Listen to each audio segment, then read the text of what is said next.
Say, oh shit, what are you? We're live. You Hey. see who you see. You see who our guest is. We're gonna take her off right quick. All right, y'all. Hey, y'all. Hey, you see what I gotta go through, y'all? You see what I gotta go through. We didn't have any technology issues. Somebody didn't wake me up from my nap because it's 8:30 here in Lisbon, Portugal. I woke you up at 8 o'clock. No, you didn't. You woke me up at 8:10. 8:05. With no makeup on. All right. You look good with or without, baby. Thank you, baby. Okay. Give me a kiss. Now you want to kiss me. Yes. You fussed me out with Kashan, now you want to kiss me. Yeah. All right. Hey, y'all. We are going to talk about the biggest mistakes that we have made. We've got a special guest. You already saw who that was. And also about the 10 biggest mistakes that African Americans make when moving abroad. But the most important thing is that we want to be able to give you information so that you don't make the same mistakes that we did when you do your move abroad.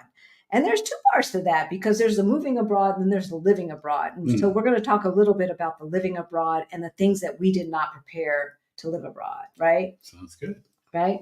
So, hey y'all, my name's Lisa. And I'm Rick. Welcome to Our Black Utopia. On our channel, we talk about money, we talk about travel and retiring abroad. We help folks who look like us who forgot to plan for retirement, get their money straight and retire on time or maybe even early. Yes. That's even better. Yes. So who are we talking to today? We're going to talk to Krishan. Our buddy. My sis. Blaxit Global, y'all. Is in the house. Is in the house. Yes. Yes. And quiet is kept, so is Bailey. But you can't see her. No. Well, really? We're not going to be able to see her? Oh, she laying down. Leave her alone. Let her chill. All right.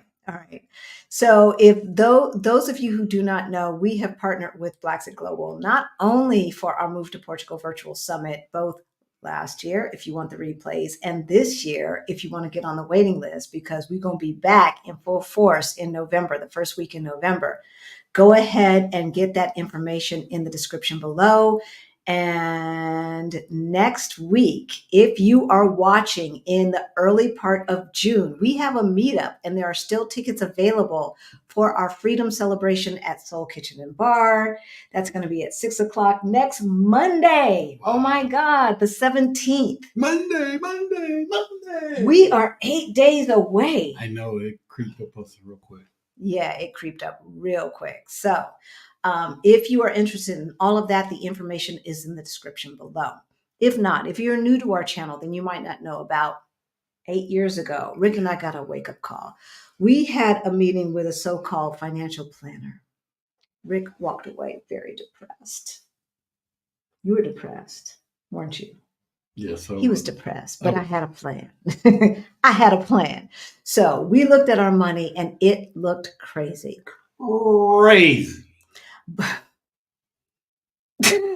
He's like the side man in a rap show.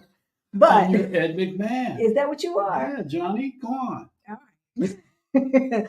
But about 3 to 4 years ago, we got our financial act together and we went from negative 22,000 to over 1.1 million in net worth.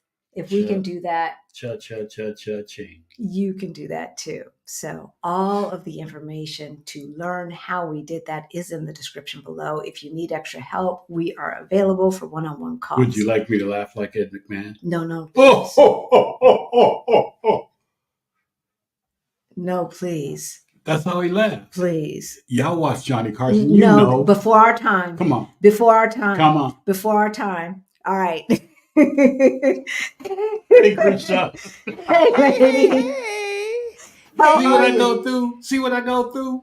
I know. The struggle is real. Hey, Utopians. Usually I'm in the chat, but now I am here today. And we are simulcasting to Blaxit Global. So, hey, y'all over there. Hey, That's right. You are. Oh my gosh. First of all, I'm just going to be real honest. I see everybody who's in the chat. We're going to get started. And this is what we're going to do. I'm going to go ahead and just read off the 10 biggest mistakes.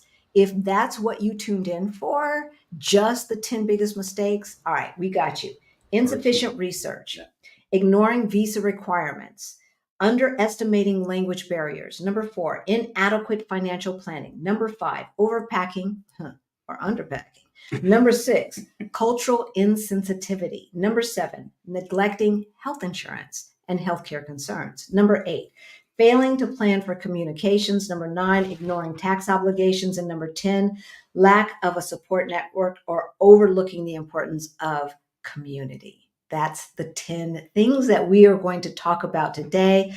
We're going to talk about this in general and then how this affected us. So, if you are new to our channel and you wanted the information, there it is. You can go to our short videos if you don't want to stick around for this conversation, because we are about to talk about it.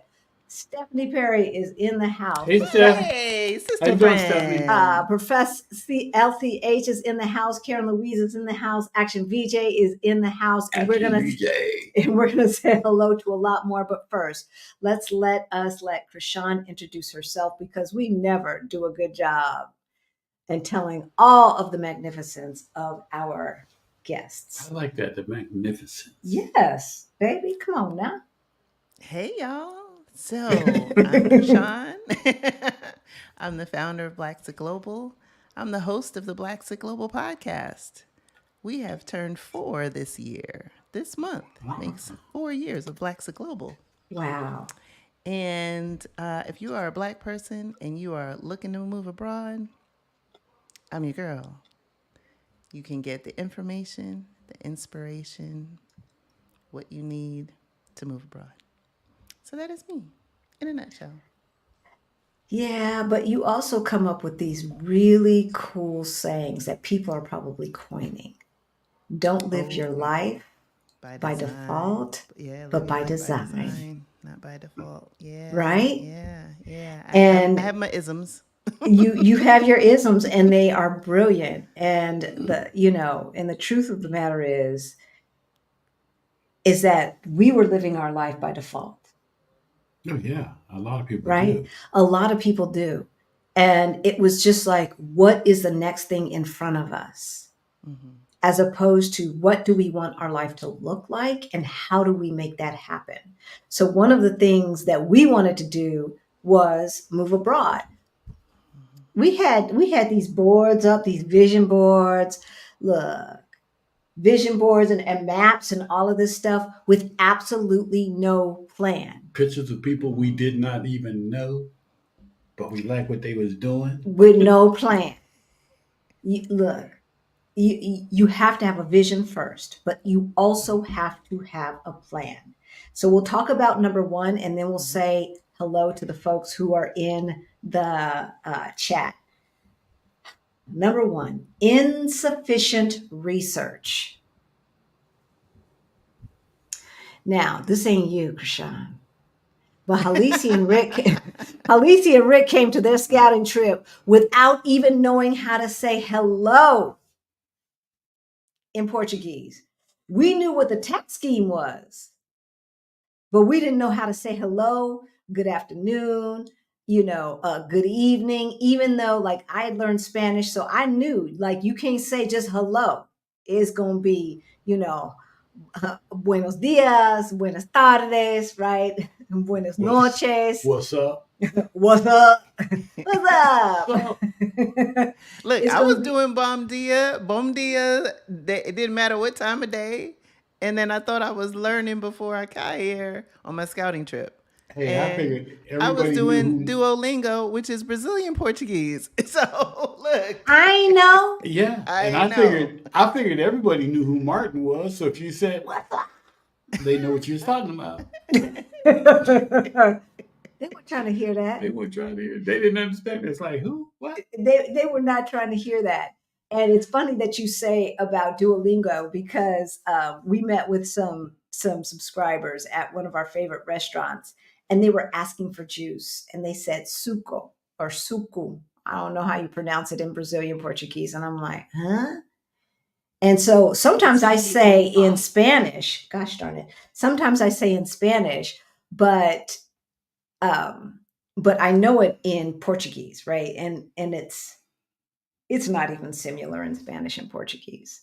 It's jugo and sumo, Yeah, right? So or yeah, sumo. exactly. So I was like, even I didn't understand what they were saying, even with that American accent. Like, what you talking about? Because I never even studied Brazilian Portuguese, All I had and was Duolingo. interesting. And the interesting thing, when we go to our favorite restaurant, a good portion of the servers are Brazilian, Mm-hmm. Mm.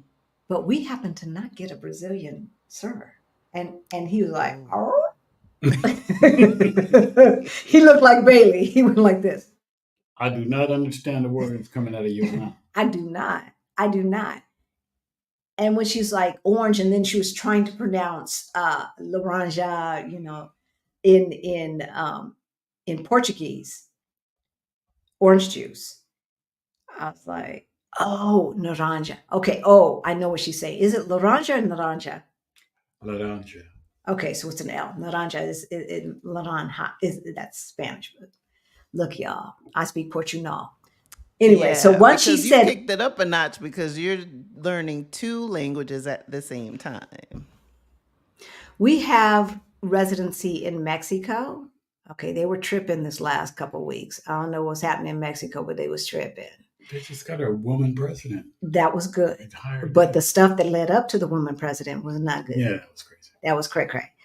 And I'm learning Portuguese at the same time. So I just tell people I speak Portugal, I speak Portuguese with Espanol, and look, this is how it's gonna be. So you gotta work with me. Work with me, right? But anyway, so she said orange, and I was like, okay, I understand what she's trying to say. And I'm like, no, baby, suko, I don't know what that is, but juice is sumo. So SUMO. And she's like, oh, see, I was doing Duolingo. What you weren't doing is watching Our Black Utopia. Because had you been watching Our Black Utopia, you would have known.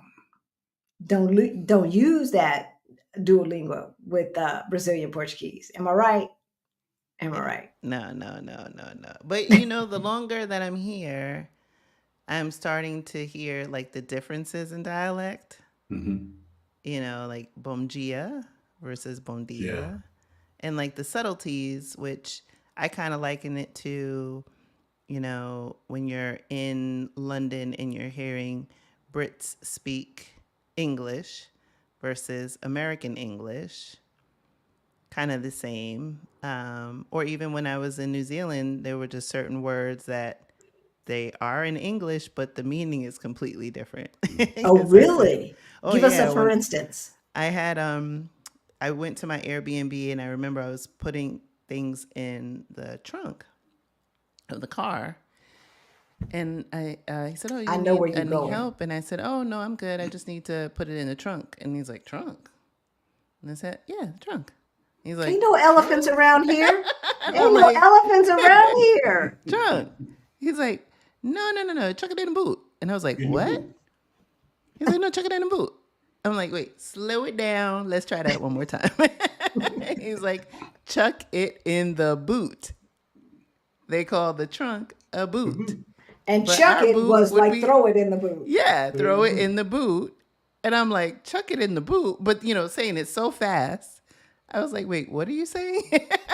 And that's how Brazilians feel when they move here. If they Yeah, haven't been practicing in advance, right? Chuck it in the yeah, group. Chuck it yeah. in the Chuck it boot. in the boot. And I was like, wait, what? So I looked up the etymology of boot, and it's because back in the days of carriages, the box that they had was for your boots. Oh, yeah, the back of the carriage. Yeah, there's that Mm-hmm. box. Yeah. Oh, okay. Look at you, Chuck it in the smarty. boot, I would mate. not have guessed. Mike? Mate, chuck it in the boot. Yeah. Somebody's been watching Bridgerton. Who? Who? Not me. Not me. So, so when you did your research, what did you do right and what did you do wrong? Ooh, great question. I think in terms of research, what I did write, I researched and kind of, well, let me back up a little bit. I've wanted to move abroad my whole life because I recognize some people probably don't know me. So I've wanted to move abroad my whole life and always wanted to move to New Zealand. And when fast forward to when I had my son, when I was in, had just finished grad school, I wanted to move to Canada. And that's when I first found out that countries don't let you in. Some countries, you have to prove that you have enough money. I didn't have any money to move. And then I was like, okay. So then fast forward, had another child, got married, had another child, got divorced. And I went to New Zealand. And then I was like, oh my gosh, this is what I always wanted to do. I'm going to hatch this plan. 2023 is my year. And so when I was there, I looked up how much money I needed to have because I knew I needed to have money. And I was like, okay, I don't have this amount now, but realistically, I could get that, by 2023. And so as I was getting closer to it, and we're talking around 2019, 2020, I was making good progress. What I was not prepared for was, and that was the part that I didn't research, was that I was too old for a work visa because I was over the age of 35 and Oh my too young God. for a retirement visa because a retirement visa begins at age 60 and I'm about to turn 50 this month. So hence the reason why, I needed to look at other countries. So I guess the lesson there is, always go a layer deeper. So New Zealand doesn't let in anyone between the ages of 36 and 59. No, unless you're on like a high skill like demand list. Those work visas. Yeah, those type of visas, it's not out of the realm of possibility or investing, if you're going to buy a business, which I did think about. I was like, well, maybe I'll just take part of the money and buy a business. But then my daughter, at that point, I had already started Blaxit Global. And I think we were in season 2 and we were on lockdown. And she shared that she felt that, 28 hours away of flying was a little too far while she was in college. So I was like, okay, that's fair. And then that set me off on my path to eventually being here in Lisbon, Portugal with y'all. It's interesting that a place that has more sheep than people. We'll put that type of demand, It would, yeah, make those rules. Yeah. yeah. It's a lot like the United States. The United States is worse. Like, unless you're a refugee or you have one of those high skilled jobs that supposedly Americans don't have, you ain't getting into the United States. Nah. There's no retirement visa. There's no work visa for just, No. even if you have a remote job and you're not taking a job away from Americans, there's no visa for that. Yeah. So I want to put that in context because even though it seems redonkulous, as my son would say, for New Zealand, the fact of the matter is it's even worse in the United States. Yeah. Right. Yeah. Right. Yeah. So here's the other part to the insufficient research: not researching local attitudes toward race. Failing to understand the local racial dynamics, attitudes towards African Americans can lead to uncomfortable or hostile situations. Thankfully, here in Portugal, because you did more than one scouting trip, we did one long big scouting trip because we ain't got no kids at home, y'all, to be worrying about. So we ain't got to worry about that. But we did 1 month and you did 2 trips with about a few weeks each, right? Yeah, I think the first one was like 9 days or 10 days, and the second one was to find my apartment. So it was a little shorter, like a week, I think it was. No, you only here a week. Yeah. Last year? Or Yeah. the year before last? No, last year. Yeah, It I was think I came. 2022. It might have been. It might have been about 5 days because it felt like a whirlwind. But I got it all done. But yeah, that first one was a little longer. The second one, not so much. But I just know you got you to know was what you're gonna late to the do. meetup. That's what I know. I know you was late to the meetup. Yeah, I had to That look was at all these 20 apartments. that was 2022. That was 2023. Was it? Yeah, Yeah. Okay. 2023. Yeah, because I found the Okay. Yeah, apartment in yeah, yeah, yeah. April and yeah. then I came in Okay. September. It's so Okay. funny though but people, when once you move abroad, you really lose all concept of time. You do. You surely do. So, Yeah. today might be Sunday, it might be Friday. I don't know. I We don't might be missing our own meetup. I don't You know. know? know. No, seriously, seriously. And I don't mean that jokingly because one of the parts of research that I did not think about. So in Spain, they take siestas. Hmm. Here, it's not a siesta per se, where like everything shuts down, like it does in especially in the El Centros or the historic districts of Spain. Our experience was in Madrid and Barcelona, at least. Look, don't even think about it between 2 and 5. Don't even think about it. But here it's a little bit different in that there is a trade-off in which businesses are open between 2 and 5, you know, and banks, 3 o'clock, boom, done, right? Yeah, they're out. And so I don't think we prepared for changing our habits to meet the hours that they do business here in Portugal, right? Or Mhm. eat. Yeah. Or eat for that matter. Nor did we know, like, so in the train stations, they have in a good portion of the train stations, ferry stations, metro Oh, stations, not bus because that's a bus stop, but in those that where there is an actual station, there are commercial spots. And even like when we were in Casillas, the metro station that brings you over to Lisbon and then up north a little bit, and maybe it's got a ferry that goes someplace else. I don't know because we didn't take it. But there's bakeries. mhm. Now, when we say bakery here in Portugal, it does not mean that they just have sweet stuff, because the panderias, the cafes, and things like that, they usually have pastries, yes, but some of them are sweet and some of them are savory. Right. So, they'll have little, in my opinion, the equivalent of an empanada, Empanadas. but it doesn't look like an empanada. It looks like a mini pot pie with chicken in it, Right. right? And then the ones that usually have seafood in it are shaped different. And the ones that are totally veggie are shaped different. And so you just get to know those things. But I remember like being hungry and looking at that stuff, and it's like, I don't want no sweet stuff. What, all you can get between 2 and 5 is sweet stuff in my mind, because I had not done the research, didn't know the name for scrimp,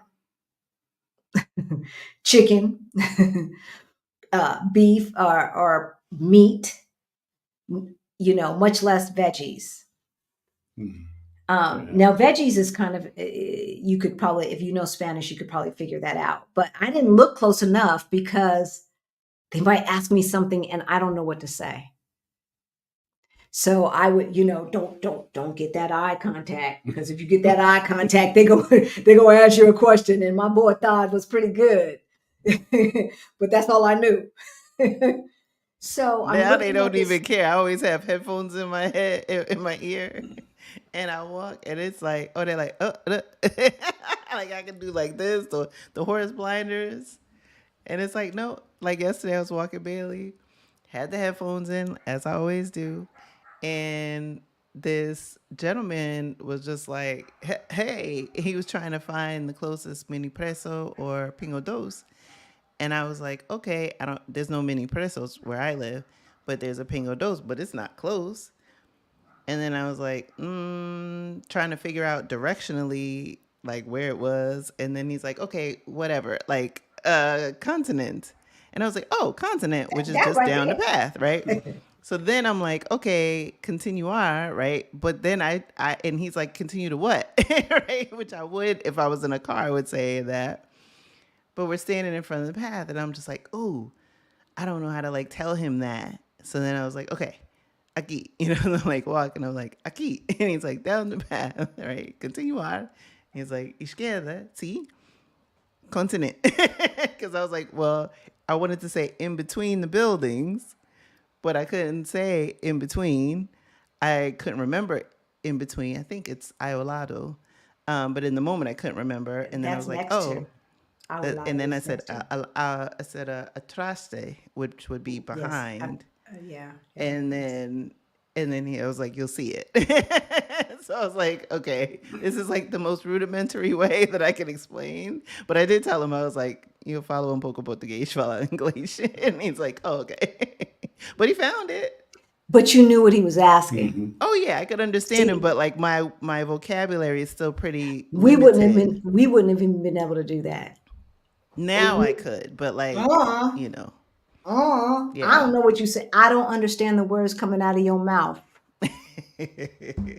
I helped a guy the other day. Did you? He wasn't even Portuguese, though, Oh, okay.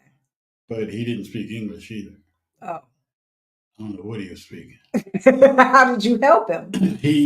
I was getting my card redone, and he came and he walked up to me, which made me very nervous because he walked right up to me, and Look, he gets his United States. I said, "Can I help you?" And he shook his head, yes, and help me, he wasn't threatening or anything like that, but it made, I was like, well, wait a minute, because I'm dealing with my credit card and stuff. And then I understood him saying that he was trying to redo his ticket because he had just the the paper cardboard card, and he was trying to get that, and he was asking me, how do you top it up? Yeah. And I went to show him and stuff like that, and we tried doing it, but it wouldn't go through. And of course, the lady's sitting in the booth, but she's not paying attention. No, she's doing like this. She was doing exactly that. And I knocked on the window. And I pointed to her and pointed to him. And I said, he needs help. Precisa ayuda, por favor. Then she came out and helped him. I was like, really? You in there on your phone? But I did help him. See, I helped him to get help. Ayuda. I feel good when I do those things. I'm like, I feel like I unlocked a new level in this life. Exactly. So one part of research is understanding how we are treated where we're going. Mm-hmm. And researching that, understanding that everyone else does not necessarily have the same baggage that we have. Yeah. And that even though there's racism is global, it does not necessarily look the same, nor is it necessarily lethal globally, right? So, have you found that? Okay. First, have you felt racism here?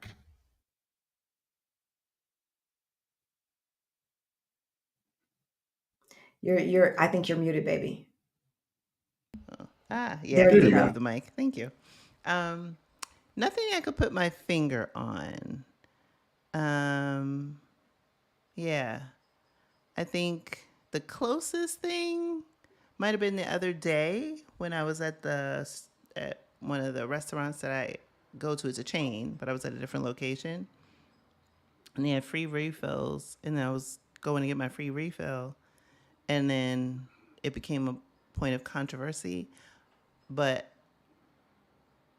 didn't need to get twerked out about it. I was like, look,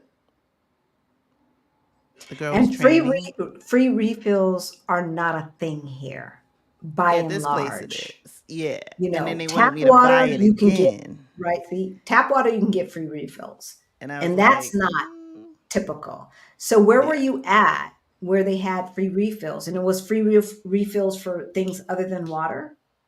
Yeah, well, it was water. Oh, okay. And it was the woman did say she was training.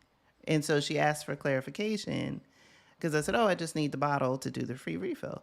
She was like, "Oh, I just started, so I just want to ask the proper thing." So when she conferred with her colleagues, they told her like, "Oh, I needed to tell them which one I was getting," and da da da da. And I was just like, and the one woman that she talked to was a black worker, and then this other gentleman, I'm assuming he was Portuguese, and they came back with that answer, and I was just like, okay, well, this is a first, right? Because I've been eating here, not at that location, but the establishment for like 2 years. So it's like, okay. I'm like, now I know I could have done the complaint book. I could have pushed, but I was like, look, I finished my lunch. I need to get on this bus to get home. I was like, that's okay. I let my fingers do the talking. As soon as I got home, open that laptop, I just write corporate. And I'm like, here's where I was. This is what time. Da da da. I put it all in there. Y'all deal with that, right? So they wrote back a couple days later, apologized profusely. Reiterated there was ever an issue like that again. Now, was it racism? I don't know. I can't say, but it was an inconvenience. So they needed to hear about their training methods at the very least. Oh yeah, no, I'll write in a minute. In a minute. I don't hesitate. Because it's like it's not worth my time to go through a whole rigmarole. Like I have a bus to catch. I got stuff to do. So I was like, okay, there's channels, Yeah, right? yeah, There's channels. yeah. Have you felt racism? Like, No. And, maybe because I'm a man and nobody really steps up to no, all you. the more reason to face it. But no, I haven't. In America, you would feel it before we felt it, Oh, yeah. Yeah, yeah, yeah. Mm. But no, right? not at all. Not at all. I mean, you get usually when you speak to somebody, they speak back to you. But, I don't expect people to smile at me if I'm smiling at them or whatever because they're just like that until they get to know you. Just Yeah. like dude at the, you know, fruitaria. You know, Kimaish. nicest guy in the world, but Kimaish. he does never smile until that old woman come in there and mess with his head, slap him upside his head. Yeah. Well, actually, he got a haircut. And so, I said, I did not know how to say you got a haircut. So I said, your hair is different. Mm. His cheeks turned red. He has to be no less than like 70-ish, somewhere in Okay. there.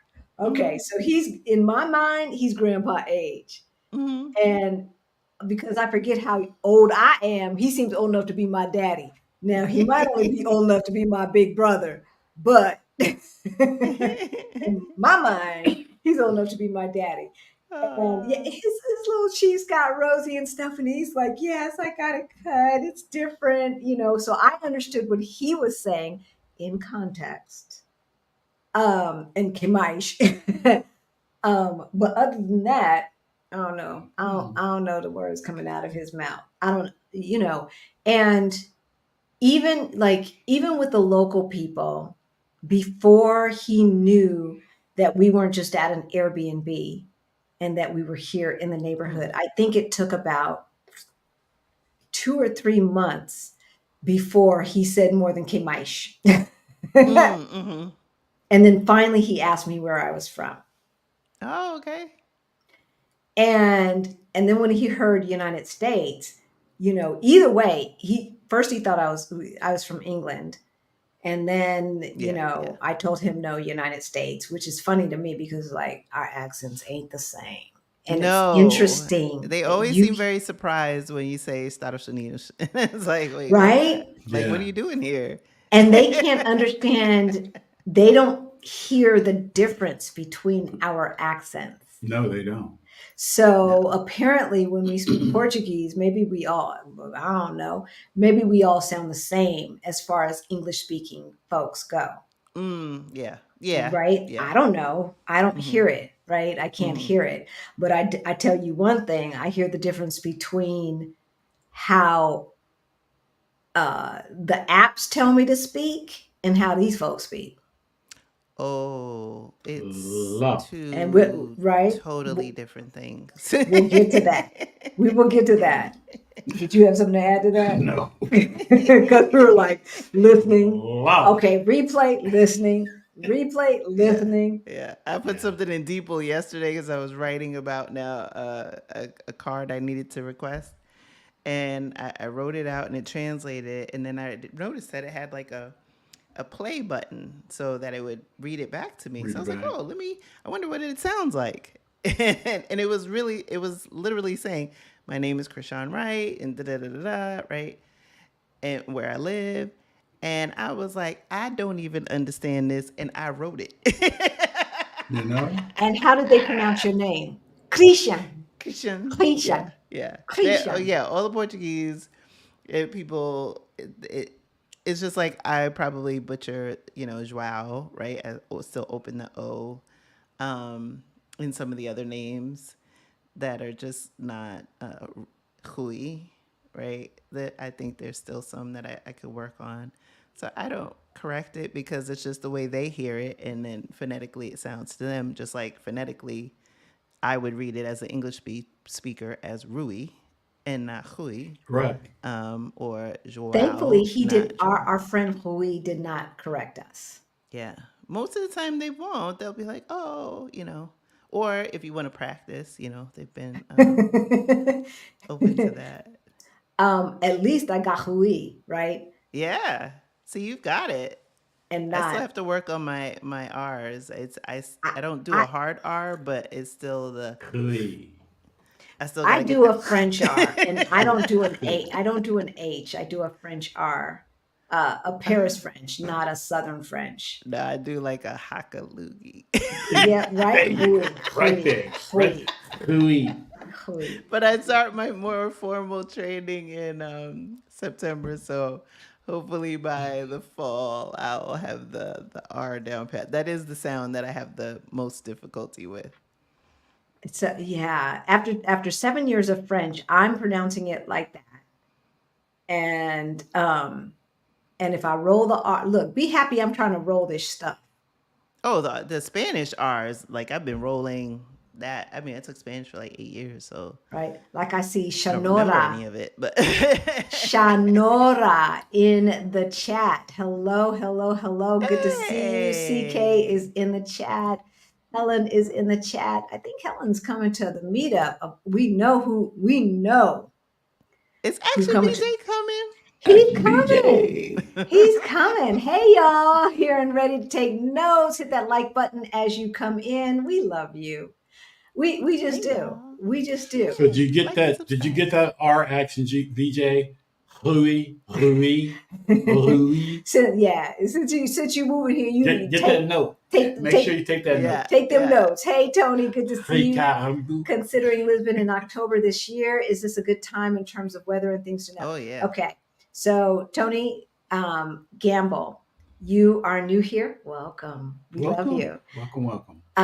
And so put a Q in front of those questions. But yes, October is great. And look, it just depends. We say come in the time where the weather is where you would hate it the most. Yeah. If that's a thing for you, right? And of course that would be wintertime for me because I don't or summertime or deep summer because I don't like it too hot and I don't like it too cold. So Yeah, I don't like it super whichever hot one you either. hate the most, plan accordingly. August may be a little bit more expensive than January, February, right? But shops close in August. Look, we close. We close. The cafe across the street, July 31st. He like, He's out. He's out for at least a month. I'll be back in September. Deuces. Rick's like, but he could have a family member making money. No. Yeah, you know. No. Yeah. No. Think about it. They don't Like, care. oh they my just goodness. go. They ain't trying to do that, right, Eleanor? They ain't trying to do that. Hello. Hello. Diane is in the house. Karen Louise, how Hey, are Karen Louise. you? Karen Louise. You know, we are making it happen. Kay Renee, it's time to see Kay you Renee. here and not just in pictures from LA. Hello, Greta. Good to see Greta. you. Hey, Greta. Absolutely. Nikki Brown. So, Oh, Izmir, Turkey. Wow. Turkey's on my list. Turkey is definitely on my list as well. And Nikki, we want to know, are you living there or are you visiting? That's what we want to know in the chat. Let us know and put a Q in front of it so I'll pull it up. Inquiring minds want to know because Turkey is not usually on the list of Americans, much less Americans from the diaspora, right? Mm-hmm. Yeah, it's a couple Hey, of us there, but yeah.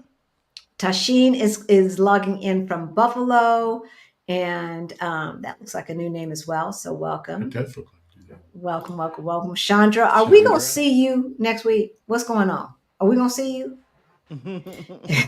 Hey, Vicky, and she is in Porto. Hey, but we'll be down here next week, right? Tanya is in the house. Yakota, it was so good seeing you. Yes, it was. Virtually last night, and we can't wait to see you next week. Wanda is in the house, stylist and suitcases from Wisconsin. So Wanda from Wisconsin. Wisconsin is beautiful. The only time I was there is to prepare for the DNC. That didn't happen because the pandemic. Pandemonium. Yep. But we went down there, and oh my God, I'm so glad I didn't have to deal with that stress. Ooh, Lord. But we got a tour of Wisconsin, of Milwaukee metro area anyway, and it was absolutely beautiful. So yeah. Is it hot and humid there right now? What's going on?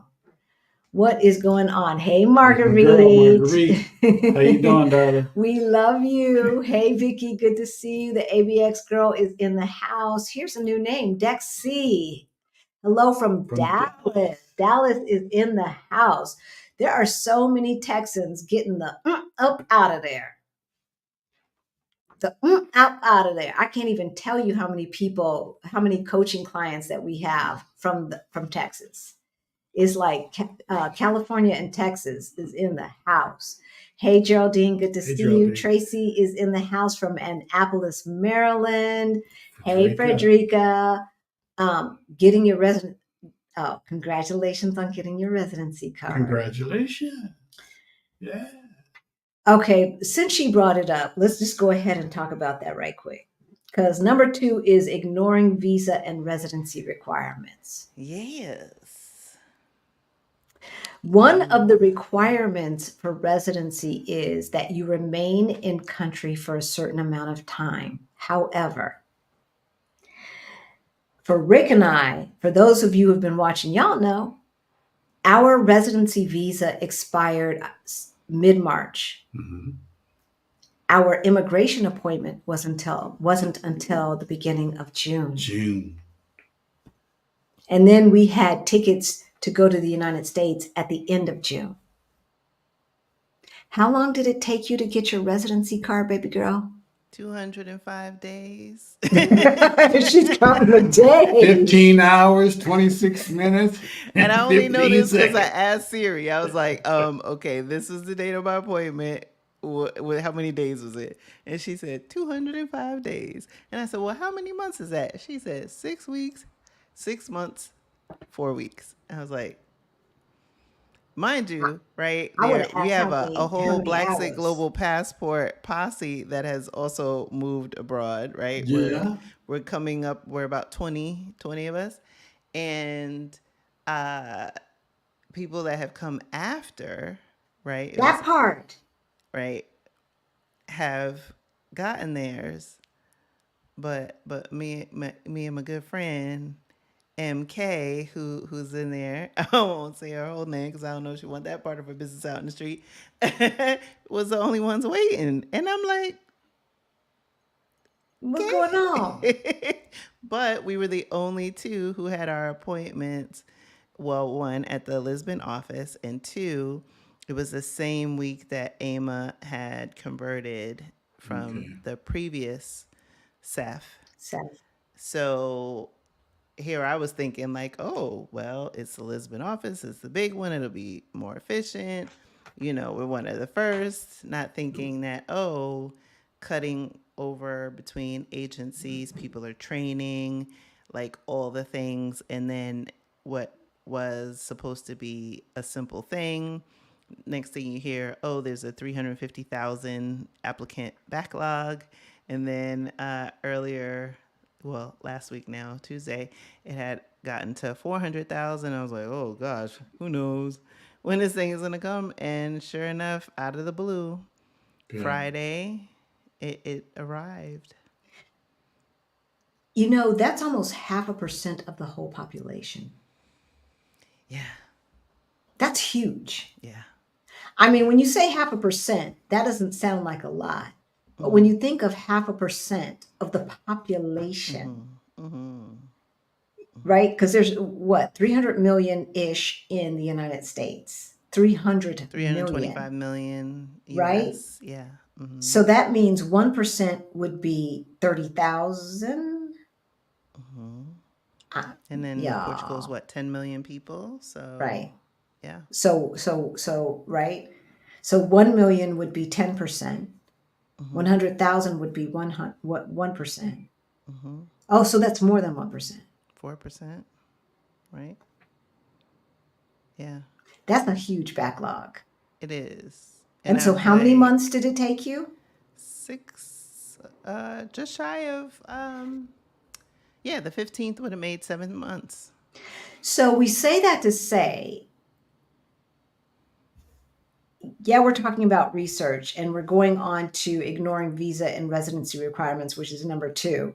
But we say that to say that you have to change your expectations. You have to change your attitude. Like if efficiency is one of your things, do your research because Southern Europe may not be the place for you.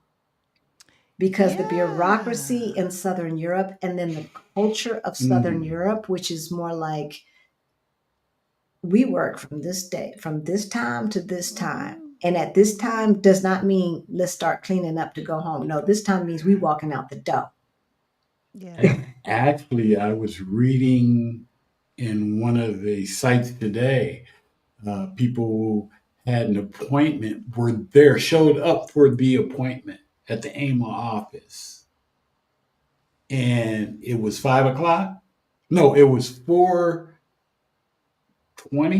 or 4:30. The office closed at 5. The lady said, we can't process you today. And they were like begging, please, we're already here. We're in the office. She said, it's not my fault. We close at 5. We're not going to have enough time to process you. So we have to get you next week. Actually, we'll contact you when we can finish your application. Yeah, it's like the banks close at 3:00. If you're not there before 2:30, don't even, and you want help from the people in the bank, not just getting some money out the ATM, do not bother. Because the machine that gives you the little numbers, they lock that stuff up. 2:29, they like, doing what they do, turn that stuff off. Like, nah. We are not getting paid extra for this. No. No, they don't play. They do not play. Right, Killer Queen? They said if it is 5:01, it is now illegal for me to wait on you. It's like, no. Hello. No. And I tell you one thing, at 3:01, shut down. They are gone. That is it. They are Bye. gone. So, in America, we like, okay, if you get off at 3 o'clock, you start cleaning up at 3 o'clock. You're gonna work till 3. Then maybe you get to leave by 3:10. But you do not start cleaning up your desk or whatever have you, your cubicle, whatever have you, at 10 minutes till. No. Now, once you get to a certain level, yes, of course. Look, Yeah. because don't play with me. But the thing was, it wasn't that they were trying to be mean to these people. This is just the culture. This That's is how just it is. how it is. It's not like they were saying, well, no, I just don't want to do it. It wasn't that at all. It was like, no, we're not going to have enough time to process you in time when we close, so you have to come back. Because when it's 5, it's 5. It's fine. When it's 3, Yeah. it's 3. And we go. Yeah. Yeah. And we gone. So thank you. Hey, Kimmy is in the house. Hey, Andrea. Can't wait Andrea. to see you How you next doing? week. Okay, so we've been having some discussions about, is it Andrea or Andrea No, we said Andrea. or Andrea? How did we go a whole weekend and not know this? Because I was saying whatever I was saying, and you were correcting. That's where I heard Gene say Andrea. See, hey, Gummy, good to see you in the house. Chanel is in the house. Laura is in the house. Let's see, Jess is in the house. Good to see you. I'm so excited to see both of my favorite YouTubers today. You are so welcome, Jess. Thank you. Thank you, Gregory, for tuning in. Stephanie Gregory. is in the house. Look, okay, I'm just going to take a second because we would not be here right now if it was not for Stephanie Perry. I'm just going to say we wouldn't. We would be on the road to come in here, but we would not have thought we had enough money yet to be here. And so she taught us that there is a different way to look at things, her and some other folks. So thank you, Dion Marie, voiceover queen. Good to see you in the house. Looks like a new name, another new name, Michelle. Thank you, Sharon. Welcome. We'd love to see you. What is this? TJRS. Bell. Good afternoon. Huh. Buenas noches. I'm not sure like if this means something else or is it an acronym? I'm not sure, but welcome. Good to see you. Winnie is in the house. ADN. Hey, happy Sunday. Good to see you. Good to see you. Hey, Lori. Good to see you. Live, love, and play Pasadena's in the house. SoCal is in the house, right? SoCal is in the house. Hey, Monica. Hello, beautiful people. Love you are helping. Love how you are helping us on this channel. Thank you. Thank you. We so appreciate it. Kay is in the house. All right, y'all. Wanda is in the house. June. Hey, June. June and Penny are gonna make sure we got our t-shirts for this meetup, y'all. Yes. If you are coming to the meetup and you have not had any emails from us, check the email that you use for PayPal. I don't know how many people like, I didn't know about this, I didn't know about that. And so I took the emails from PayPal, and that's what I use to communicate. So check that, check your spam, or email us at hello@ourblackutopia.com. Love Park Connection is in the house. We will see you next week. Can't wait.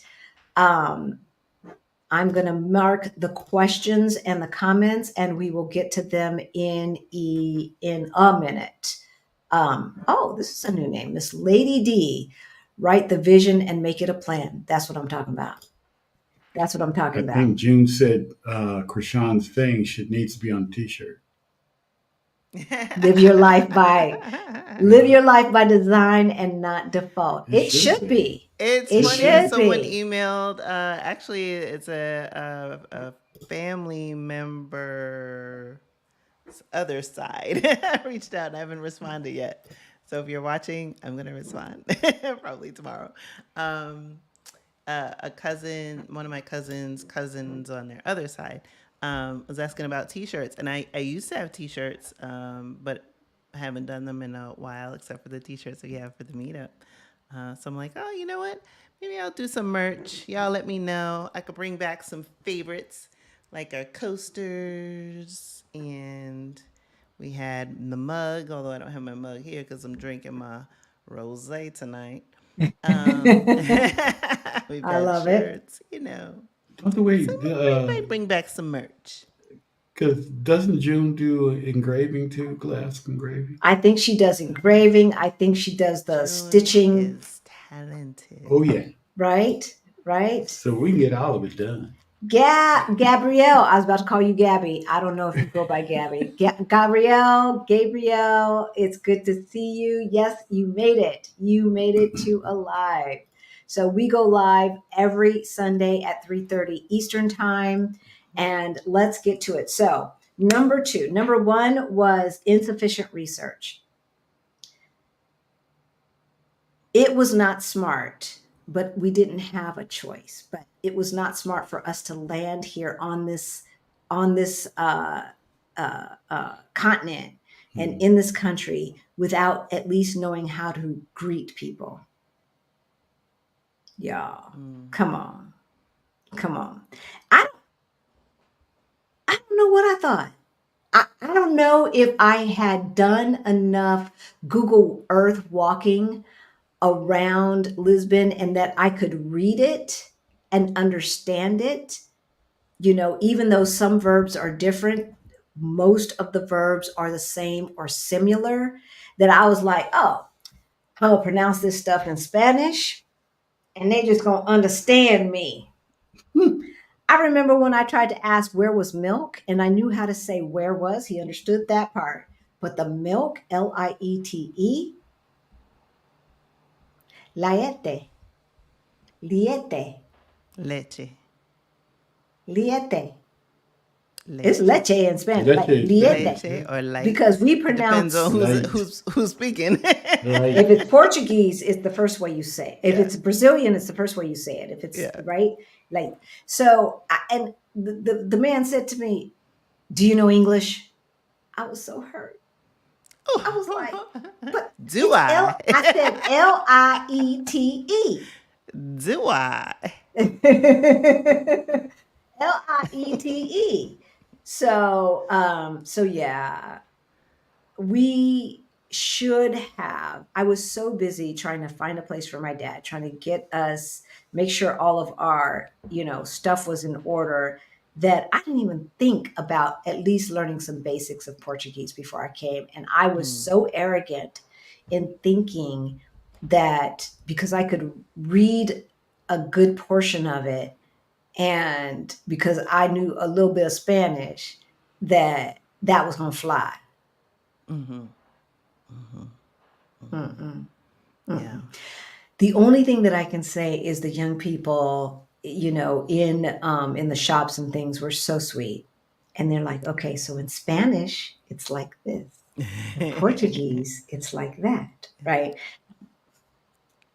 Thank you. People are Thank much you. more accommodating in terms of language than we are, I find, in the States. If someone's struggling to speak English, I don't Yeah. think Americans, generally speaking, are as accommodating as people have been to me in other lands when Yeah. I don't speak the native language, except for the French. The French are like, you don't know how to speak this shit? Bye. Especially in northern France. I heard in Au southern revoir. France, right? I heard in southern France, they're a lot more accommodating. Okay, I've only been to Paris so far. But now And- that I got this card, I got some countries I need to check out. Right? Right? And they roll their R's in southern France, is what I understand. They roll their R's as opposed to doing the guttural thing with the R's. So it's has a little bit more of a Spanish influence in southern France. So, where it's warm, people are chill.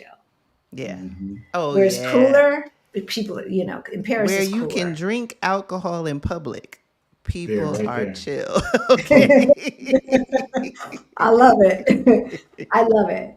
So, number 2 is ignoring visa and residency requirements. Failing to understand and comply with visa and residency regulations can result in legal issues, fines, and deportation. I've heard some horror stories. I know someone who came here on a work visa, and the work folks never turned in the paperwork. The Yeah. employer. Mm-mm-mm. So if you are here on a D8 visa or wherever you decide to go, if you decide to go somewhere, even if you are working for a US company and you're working for their foreign office, their UK office, their Portuguese office, their office in Turkey, their office in some country in Africa or South America, make sure that they turn in all of the paperwork and you have what you need to do what you need to do if you stop working for them. Yes. Because our friend, like, stopped working for them, but the visa was supposed to last for a certain amount of time. He goes to the airport and they're like, you done overstayed your welcome Yeah, you can't come back in. by 2 years, and we're about to blacklist you from the EU. We are about to red stamp your passport and you will not be traveling within the EU for the next 10 For the years. next 10 And years. he's like, oh my God, That's a please. hurting feeling. Right? Right? And they're Mhm. like, and not only that, you going back to Boston. But I don't live in Boston. My people ain't in Boston. I don't care. Americans, we send to Boston. That's where you going.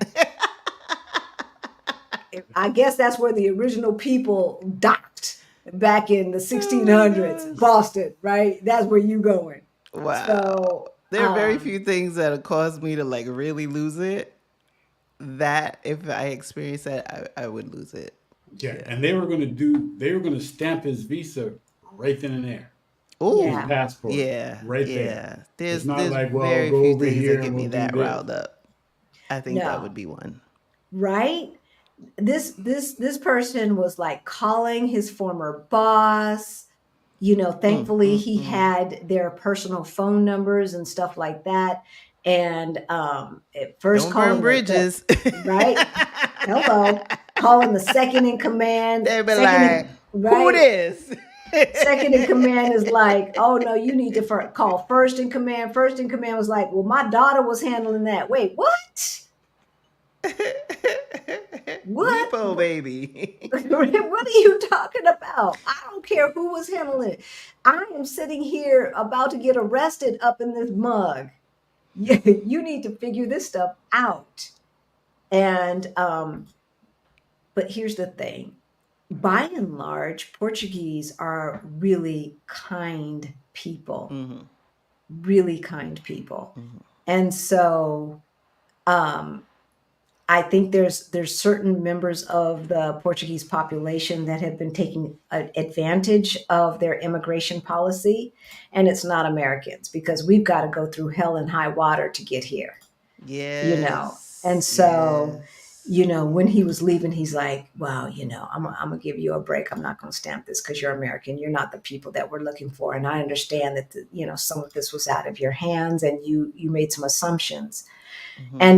And he was younger, and so why not make those assumptions? When you get an employer, Mhm. you just assume that they're going to do what they're supposed to do. Right. Oh yeah.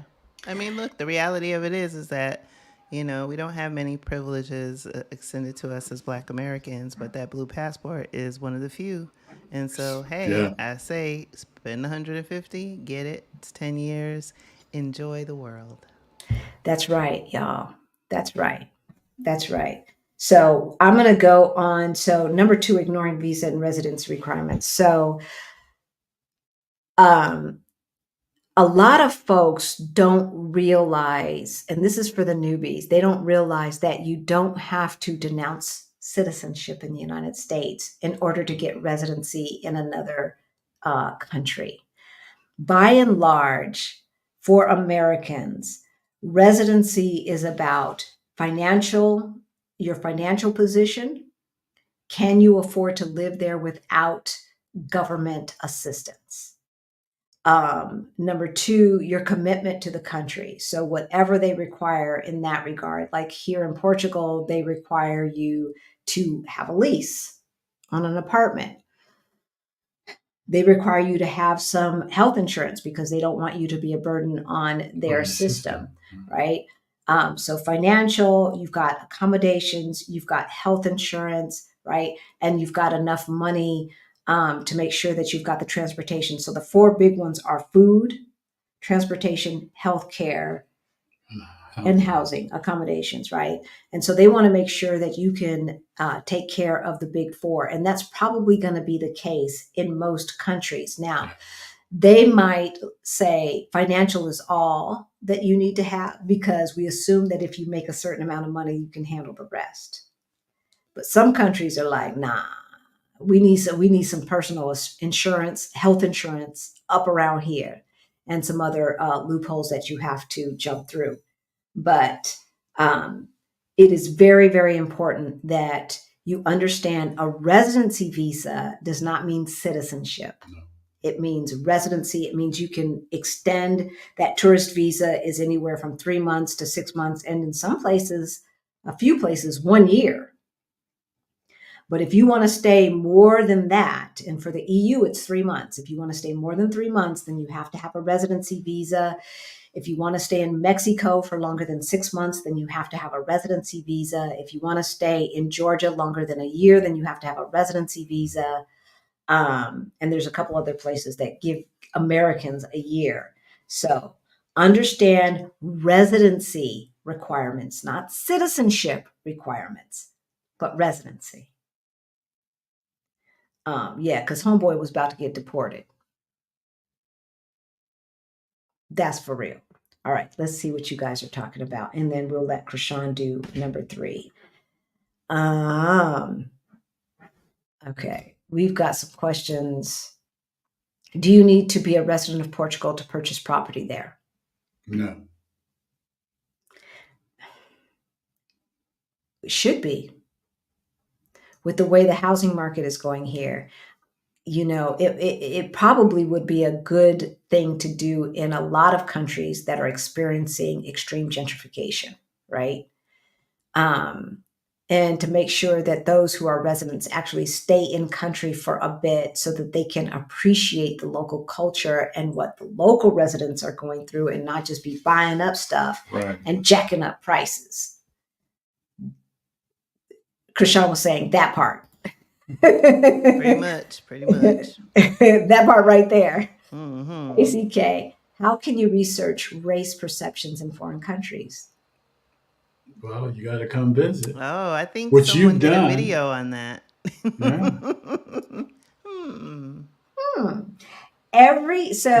Okay, first of all, follow Black YouTubers. That's number 1. Number 2, in our Ready to Retire toolkit is the database that we use that will include what their racial outlook is, like if they are accepting, not accepting, et cetera, et cetera. There's a score for that the UN does, and the database that we use that includes that score, or you could just look it up on the UN's website. You know, so you can do that.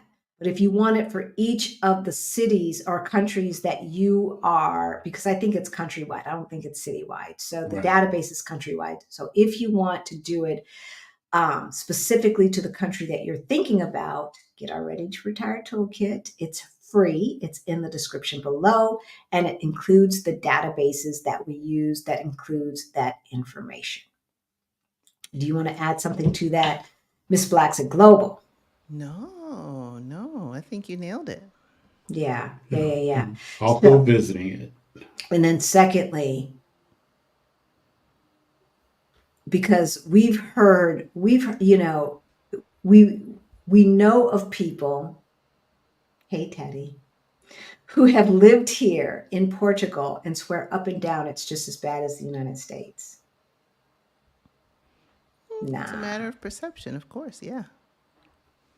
Not only is it a matter of perception, but I'm going to even go further and say that if you are looking for it, you will find it. If you come expecting it, you will find it. I think it says, the word is energy flows where attention goes, Yes. or energy goes where attention flows, something like that. So, again, if you're looking for it, you will find it.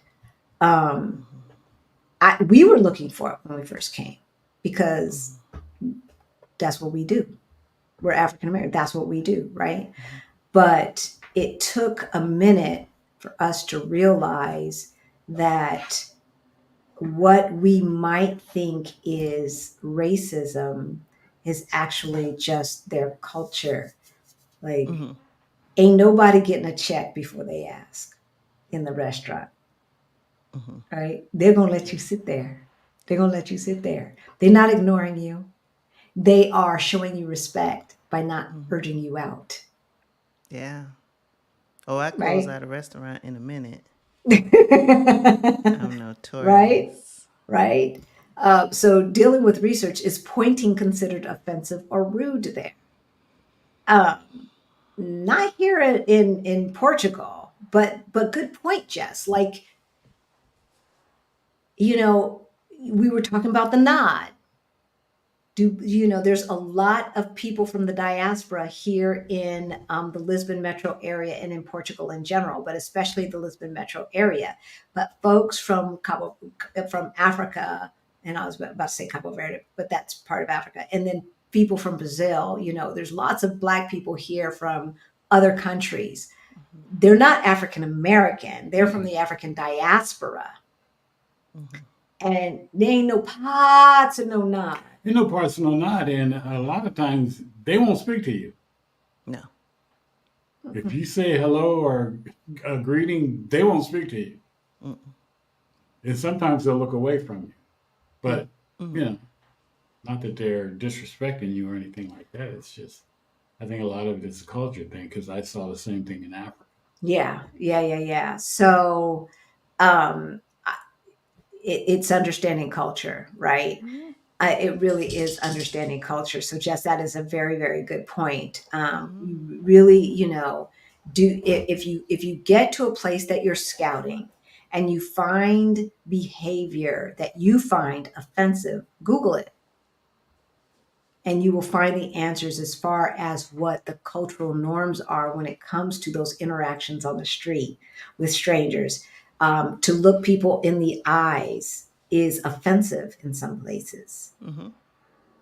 But here, as far as pointing and everything else, these people be gesticulating and talking loud, and because and then they've got the 11s between the eyebrows, and you don't know, like, are you frowning? What you doing here?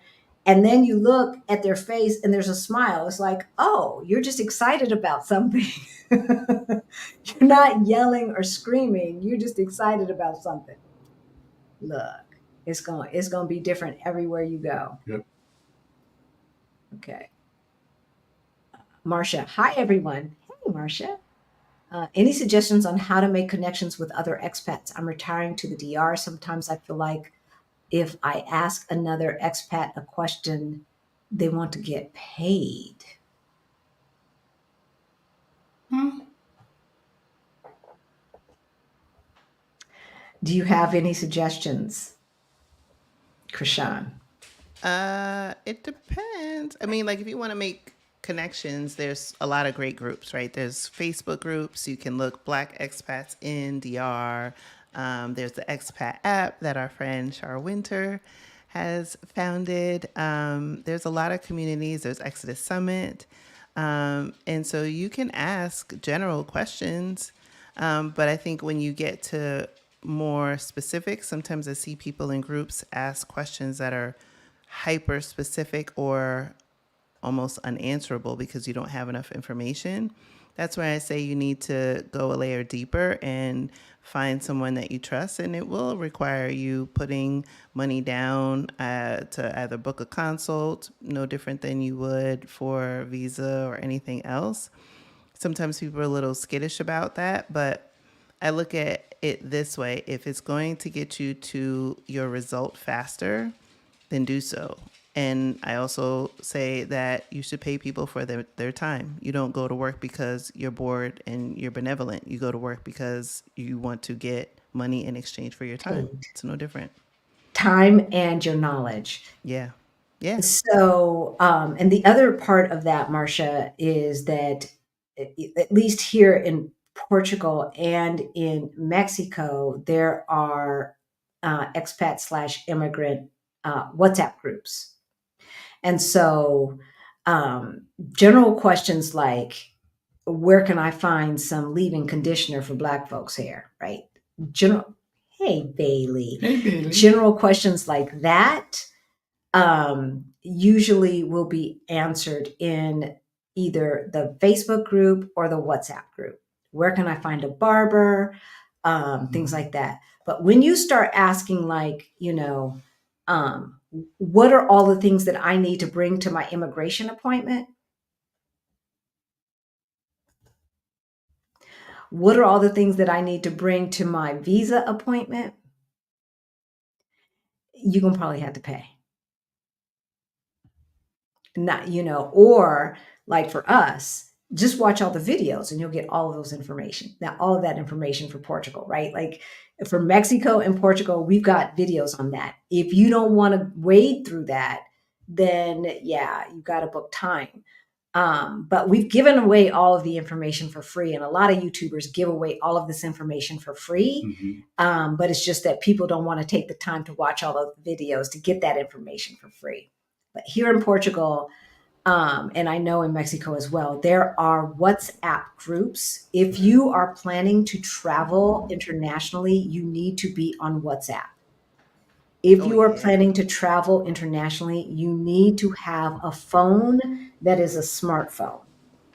Don't think that you can navigate this space and not get the international package or do what you need to do. Look, we've lost people in the crowd because they didn't have a phone because they were too cheap to buy the international package, right? And they were trying to depend on some Wi-Fi somewhere or something. I don't know what they were trying to do. I don't know. But in any event, yeah. So yeah, by and large, the general, easy, the Googleable questions you can ask in the Facebook group or in the WhatsApp groups. And so I believe that the DR has a pretty strong American immigrant community, and they should have some WhatsApp groups where you can ask those questions. We also interviewed, I can't remember her name right now. I want to say DR Ladies or something like that. But we interviewed her about this time last year, maybe a little earlier. And you can, if you scroll through our Move Abroad or Retire Abroad playlist, you will see the interview that we did with a YouTuber who is in the DR, and helps people and opened a brick and mortar business there in the DR. So she's there. She's there. She's not playing around.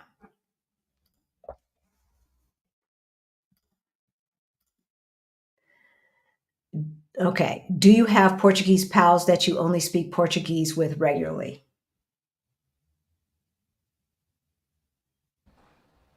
I text in Portuguese on the dating apps.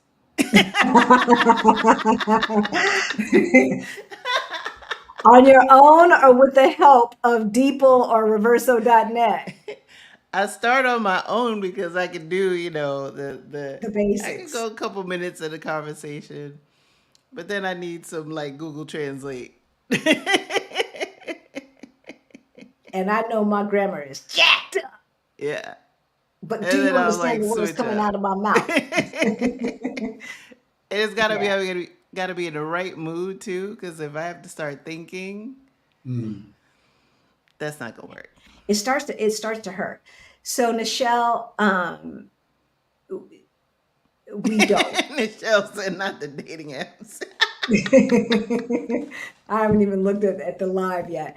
So yes, those dating apps are everywhere. We don't have any Portuguese pals well, we do have Portuguese who are in our friends in group. different groups. Yeah. And our friends groups where we'll have an occasional dinner party or something like that with, and we have, but those Portuguese folks they speak fluent English. They speak English. Yeah. But I always take the time to ask them certain things about the Portuguese language because they're Portuguese, like Aveiro. So Aveiro is where we just came from. We're putting together a video. It is the Venice of Portugal. It's up just south of Porto. And we say Aveiro. But when I was up there, they were saying Aveiro. So I asked my Portuguese friend, is it Aveiro or Aveiro? She's like, you have a Lisbon accent, Talisi. Yeah, regionalisms. Yeah. Okay. Well, it's like if I have a we're talking about the sophisticated. South and the North, Yeah. right?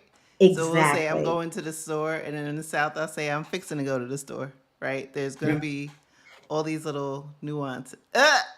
In his mind, he thinks only Californians say, I'm fixing to. I'm fixing to. What? No. When I moved out to Cali, all y'all said, I'm fixing to. They said I'm finna to. Oh, I'm finna go. I'm finna finna. go. Finna go. Fitna, Yeah, I'm finna go. fixing Yeah, I to. was like, what Yeah. is that? I'll say fixing because I am originally a New Yorker. So I'll probably overpronounce a little bit. But if I'm down south long enough, I won't say fixing. I'll say I'm finna go. I'm finna go. Yeah. I never said that. I never said that. And so Or you say as a pop. Southern, as a SoCal person, I rebuke that. Okay. Yes, but it definitely is soda pop. Pop. Pop. So no, not We pop. didn't say soda pop. We It's said They say pop. no, pop. I don't know what no pop is. It's soda. It's soda That's pop. pop. So yeah, so there are regional differences, and you just have to understand. Like when we go up north, they do not understand my Portuguese, my jacked up Portuguese, as well as they do down here. Right. That's just do most European countries shut down in August? They said the same in Italy when I visited. So hey there, yes, Mm-hmm. Yeah, usually August is the month for vacation. is hot. It's hot here, and It's when we getting say hot in here. most of the country shuts down, understand that a majority of the places that you are going to be going are probably going to be tourist-y. And so that doesn't shut down. But the chain grocery stores do not shut down. And the Southeast Asian stores do not shut down because them folks are about the money. But the Portuguese small mom and pops, yes. Some of them will shut down for the whole month of August. Our cafe across the street will shut down for the whole month of August. And some other places, some other small places as well. But like the malls and things like that, Yeah, they're no, open. they're not going to shut down. They're not going to shut down. And they stay open until midnight. The malls here stay open until midnight, maybe every day, but at least on the weekends. But maybe every day, midnight. But keep that in mind for those of you who are trying to apply for your visa and your timing things. I arrived September of 2023, but I requested my visa for it to be stamped for July, the end of July, because I knew if I put a date in August, that was going to be a little challenging. And we thought about rescheduling. Our interview was August 4th. And I talked to the lady. I'm like, should we move that up to July? Not that we really could have made that happen. It was hard enough to do it August 4th when we were in Mexico getting our residency there, and then trying to get everything together for Portugal. But I thought about that. I was like, okay, so BFS is open because they ain't Portuguese. Right. But are the people in the embassy open? And I would say, nah, they weren't open. And that's why we didn't get our answer until October 25th. And this is before there was a huge backup. So we had our meeting, our appointment August 4th. We got confirmation probably before we even got on the plane, which was the same day, right? That night, we had confirmation that our stuff had been processed and sent to the embassy. So by August 5th, well, that was a Friday. So by August 5th, 6th, 7th, they had our information. August 7th, September 7th, October 7th, November 7th. It was almost 3 months before we got an answer. Wow. So yes, they do shut down. And I think they had minimal staff in August at the embassy because this was before the backup, and they still took basically 3 months to process our application, which was, of course, flawless. All right. Let's answer one more question, and then we will go on to number 3. Hey, Money. Hey, Money. Yes. Hey, y'all. We made They're it. here. They are here. In Carcavelos. Carcavelos. Loving it. Hope to see you guys very soon. Coach Ken and Imani. Yes, yes, yes. So if you need tennis lessons, if you want to play tennis, if you want to begin learning tennis, or if you're just a tennis fan, this is who you need to get in contact with. These are the tennis people. All I can think of is ouch and I don't know. I was thinking about possibly taking some tennis lessons. Yeah? Exercise. Yeah. Okay. You do I that. haven't played tennis in so long. You do that. I ain't doing Gotta it. take it easy on Yeah, I ain't doing that. But I want to take dance. I want to exercise by dancing. All right. Krishan, number 3. Oh, number 3. One of my favorite things. Underestimating language barriers. You didn't do this. You did not do this. You were smart. You started taking Portuguese with Carla? Yes. Is that how you started?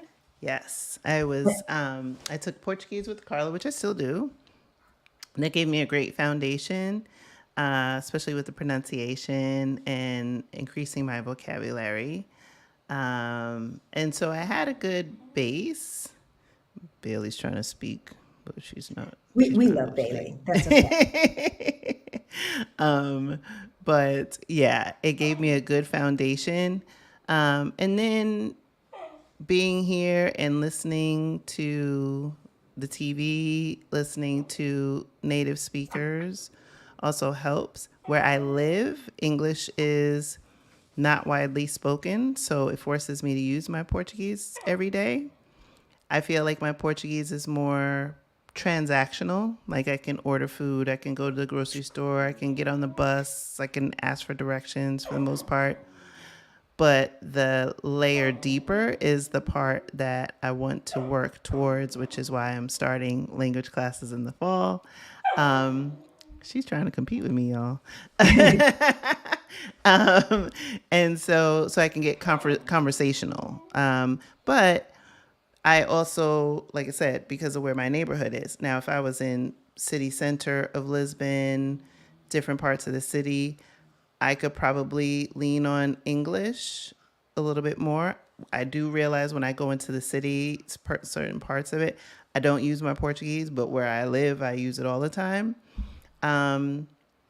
But don't go into any country. I think this is really applicable for any country, and assume that English is going to be widely spoken. Widely spoken. Yeah. And one of the reasons why I do start a conversation in these apps, since I put that out there, in the language of whomever I'm conversing with is, and that's really my own ethos. I don't feel that, even though, English is the language of money and all that other stuff, I think one of the issues in the world is that we've had this kind of framework, and it behooves me to learn, even if I have to use the translator to assist me in the conversation.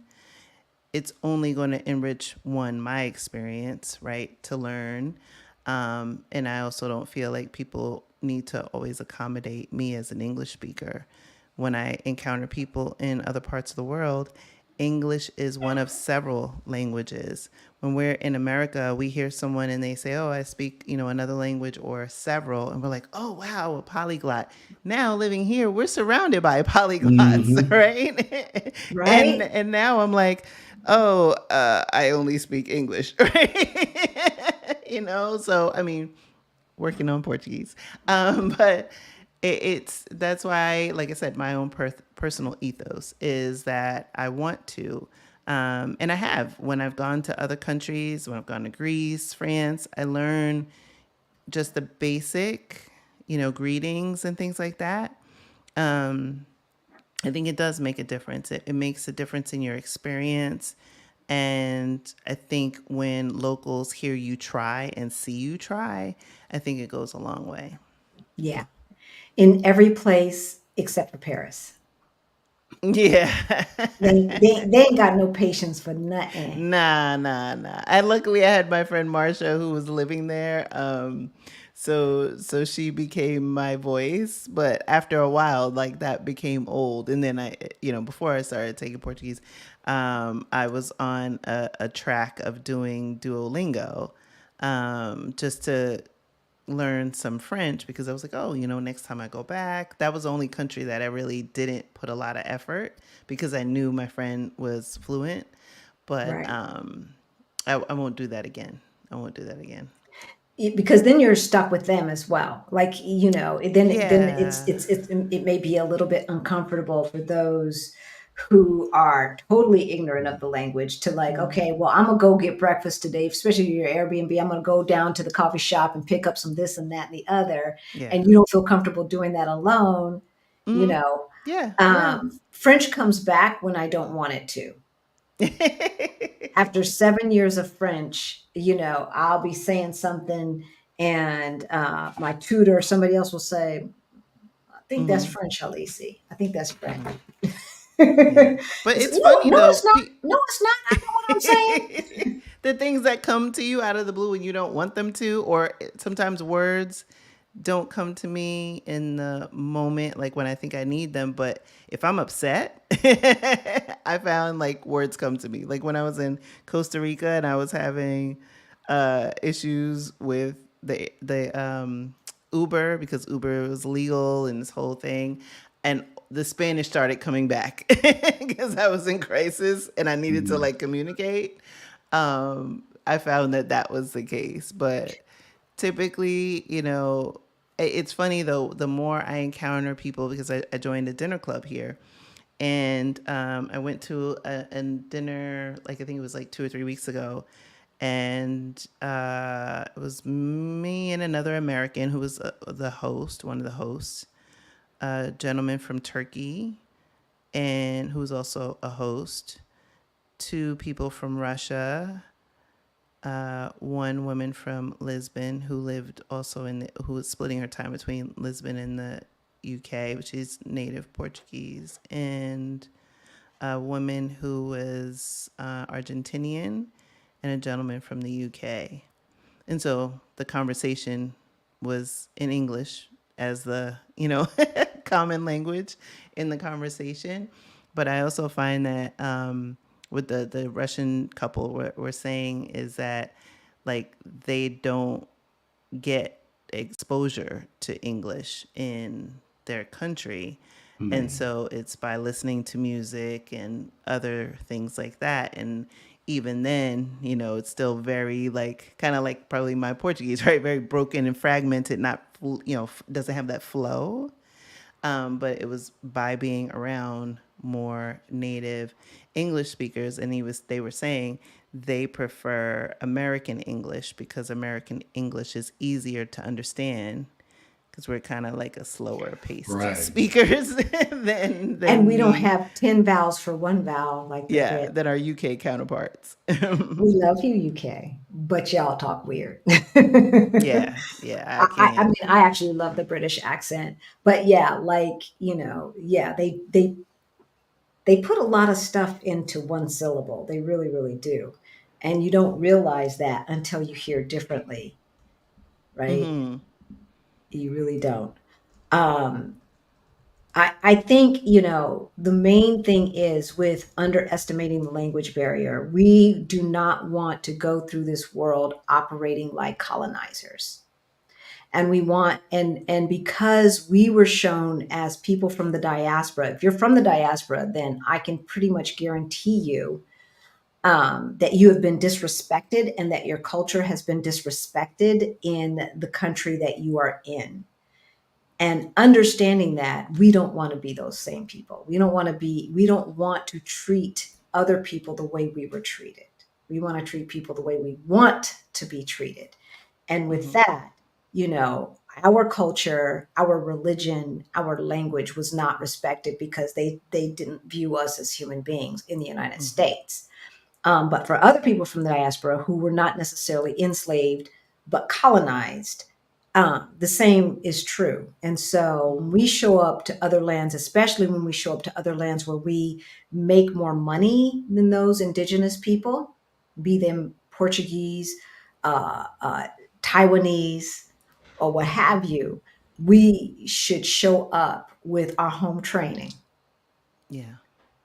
And our home training says we are guests, right? Mm-hmm. And so we don't show up empty handed, right? We show up as guests, right? Thank you, with a thank you attitude, with an attitude of Yes. gratitude, right? And part of that, and part of showing that respect for the people whose homes we are visiting, is not only not showing up empty handed, but showing up and showing them the proper respect. And to me, which we did not do coming here to Portugal. But look, it took me a half a day listening to Mm-hmm. what they were saying. I was like, oh, okay, that sounds like okay, boa tarde. Right, I got it. I got it. I got it real fast because yes, we stayed in a neighborhood where they didn't speak. Like on the other side of the river. Mm-hmm. Ain't nobody speaking no parts or no English. Oh Like no, over no. here in Lisbon, the Southeast Asian looking people, because I don't know if they're all Southeast Asian, but I'm going to say Southeast Asian looking people, by and large, speak English. Now, Portugal colonized cacao, I think it's called. Macau, Macau. Macau. Macau. Thank you, Mm-hmm. baby. Macau. Mm-hmm. Which is an Asian Mm-hmm. island. But other than, and in India. Yeah, But other Goa. than that, Mm-hmm. the other ones they gonna be speaking English, Mm-hmm. and most of the Indians are gonna be speaking in English as well. So if I go into the Asian markets, they're struggling with Portuguese along with me. I'm like, okay, let's just switch to English because well, I don't know the words coming out of your mouth. I don't know what you saying with that accent. And hearing Portuguese with somebody else's accent is like I'm trying to understand their accent and Yeah. my accent. I can't understand your accent too. So Yeah. let's just go ahead and switch. But by and large, yeah, we've got to know. We've got to know the basics. We've Mm-hmm. got to know how to say thank you, know how to say Mm-hmm. hello. And here's the other thing. Well, we'll get to that about the culture thing. We will get to that. All right, number 4, and then we'll get to some more questions. Inadequate financial planning. Ooh. Not budgeting properly for the move and the cost of living in the new country can lead to financial strain. It's important to account for exchange rates, taxes, and potential emergency expenses and potential hidden costs. Because there's a lot of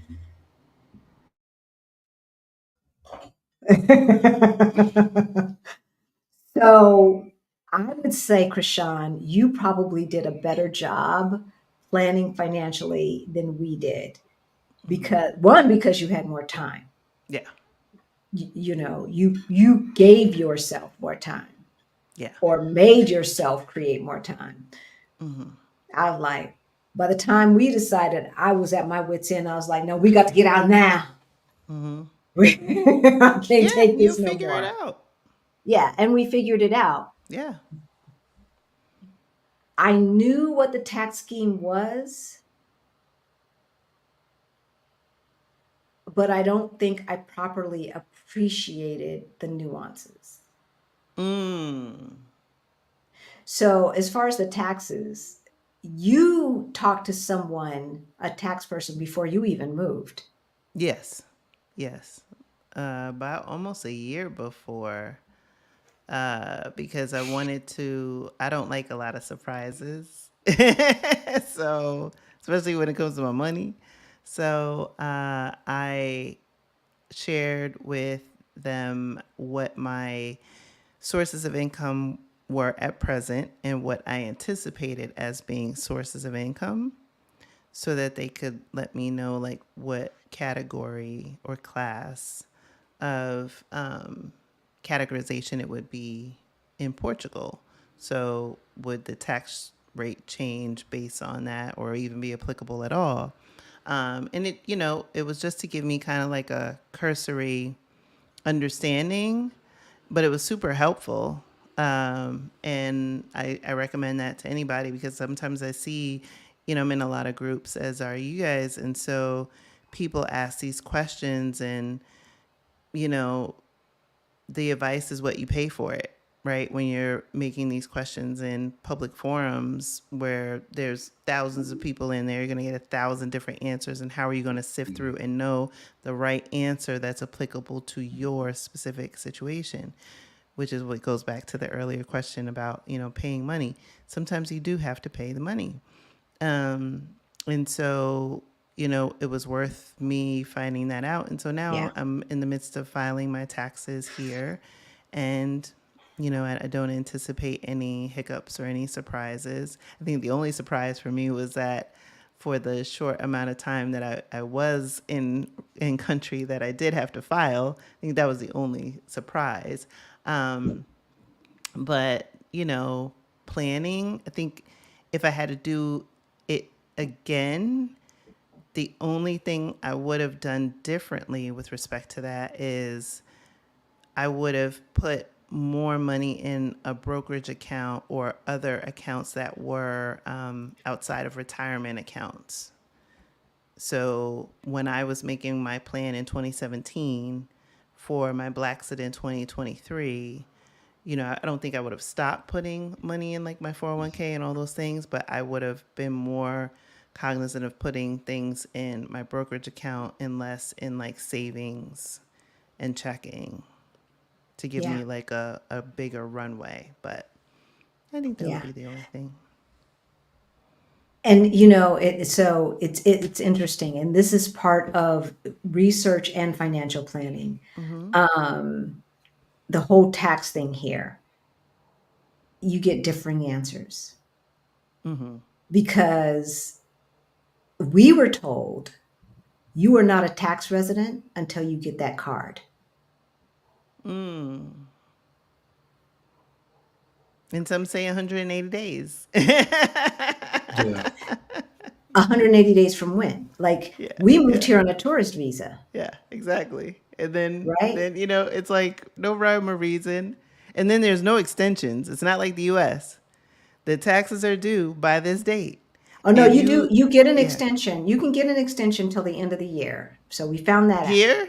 Yeah. Hmm. Oh, I thought it Oh, you was ain't know. See, here we go on air. You ain't know. I didn't So, know. and here's the other thing that I'm not used to. So the Mm-hmm. accountant that we wanted to use said, "Oh, we're filled up for this year." Because in America, they're like, "Yeah, we can take you. Oh yeah. We just gonna work some We gonna overtime." take your money. We Right, gonna we're gonna work take your some money. overtime. We're gonna do whatever we need to do. But if you're gonna pay us, we will be here to serve you. Mm-hmm. I have never called an accountant and they said they were all filled up, that they were Yes. not taking clients unless they were Mm-hmm. transitioning to some other thing, right? Like, but of course they're going to take you. Like, what do you mean? You not what? But I got money. What do you mean you're not going to Mm-mm. take me? No. So the person that we wanted to use said that they were all filled up. Another person who we consulted with said it never got back to us. Wow. But I already knew, and is that you can file an extension and your taxes don't have to be due until December 31st. Oh, okay. That's good to know. I only had like Yes. 2 months, I think, of So I'm like, eh. Yeah, I've got 2 months of things that, no, actually about a month, and then I need to go back to see all of and make sure I've done everything correctly. But yeah, so that's another thing with the taxes. Understand what the culture is and, how they look at how many people they're going to service. So Mm-hmm. I've had 3 different accountants say they were all filled up for this year. Wow. And then my first choice, I went back to and said, can you at least give me a recommendation of somebody who can file an extension for me? And he says, oh, I can do that for you. I'll do that for you. Okay, so that gave me some breathing room. So now Mm-hmm. we have until the end of the year, right? And I'm going to try to sweet talk him into doing our taxes anyway. But yeah, we were told that Wow. until we got our residency card, we were not official tax residents. And the time clock starts when you are official tax residents. That said, Yeah. we have But some then other friends who taxes moved. and residency are two different things. That said, we have some other friends who moved here like December 20th. Mm. They didn't have their card. Mm-hmm. Their appointment wasn't until the following year. But the tax financia office said, oh no, you can't get on NHR. You should have filed for that last year. Oh yeah. But we didn't file until November 2023, even though we've been here since September 2022. But you had opted into it. Not until November 2023. Oh wow. And they accepted it. Y'all, Interesting. these are the kinds of things that you are going to have to deal with when you move abroad. That there is interpretation Mm-hmm. that in America is like, these are the rules, period, the end. And at least for citizens of America, when it comes to taxes, we know it's April 15th. You got to file a extension before April 15th. Otherwise, you owe some fees. And you got to pay your taxes on April 15th. Otherwise, you go and accrue some interest if you owe. If not, they will keep your money until you file. But you don't get no extra money for letting them have it for that extra time. But That whole if you thing is are a right, Ponzi like, scheme. it is a Ponzi scheme. It really is. But the rules are the rules are the rules. But here, it seems like they're up for interpretation. Yeah, which though is why we are partnering again to host the Move to Portugal Virtual Virtual Summit. Summit. Yes. Yes. So you can get on the wait list. It's below in the description. Yes. Or you can purchase the replays from last year. We had a panel of experts. We boiled the ocean, right? That's what I was about to say. Wait a minute. The tax person that we had at the summit last year said that you can get an Yeah. extension until December. Yeah, You must have been taking a yeah, sip of water during that I think time, so. I or think a sip of so. wine if it was late. I don't remember what time we had her on. But yeah, So we are coming absolutely. back with it in November. So, if you don't want to wait until then, you can purchase the replays. Yes. But if you are excited to want to know what has changed for this year, or your Blaxit is in 2025 and beyond, For now is the Portugal. time to get in on the mailing list. Yes, yes, yes, yes. So those folks who are on the wait list will be the first folks who get the opportunity to get the summit at the early bird prices. Yes, and And there are this only going to be a year, few. right, this year we're not doing it by date. We're doing it Yeah. by the first amount, like the first 50 people or the first 100 people or whatever have you, right? Mm-hmm. So it's going to be first come, first serve. And when the early bird seats are gone, they're gone. That's it. Right? All right. Number 5. Number 5, overpacking or underpacking. Bringing too many items and not bringing essential items can be a problem. Yeah. And this is the thing about a scouting trip, y'all. Yes. We like I already knew you couldn't find good sheets in Mexico.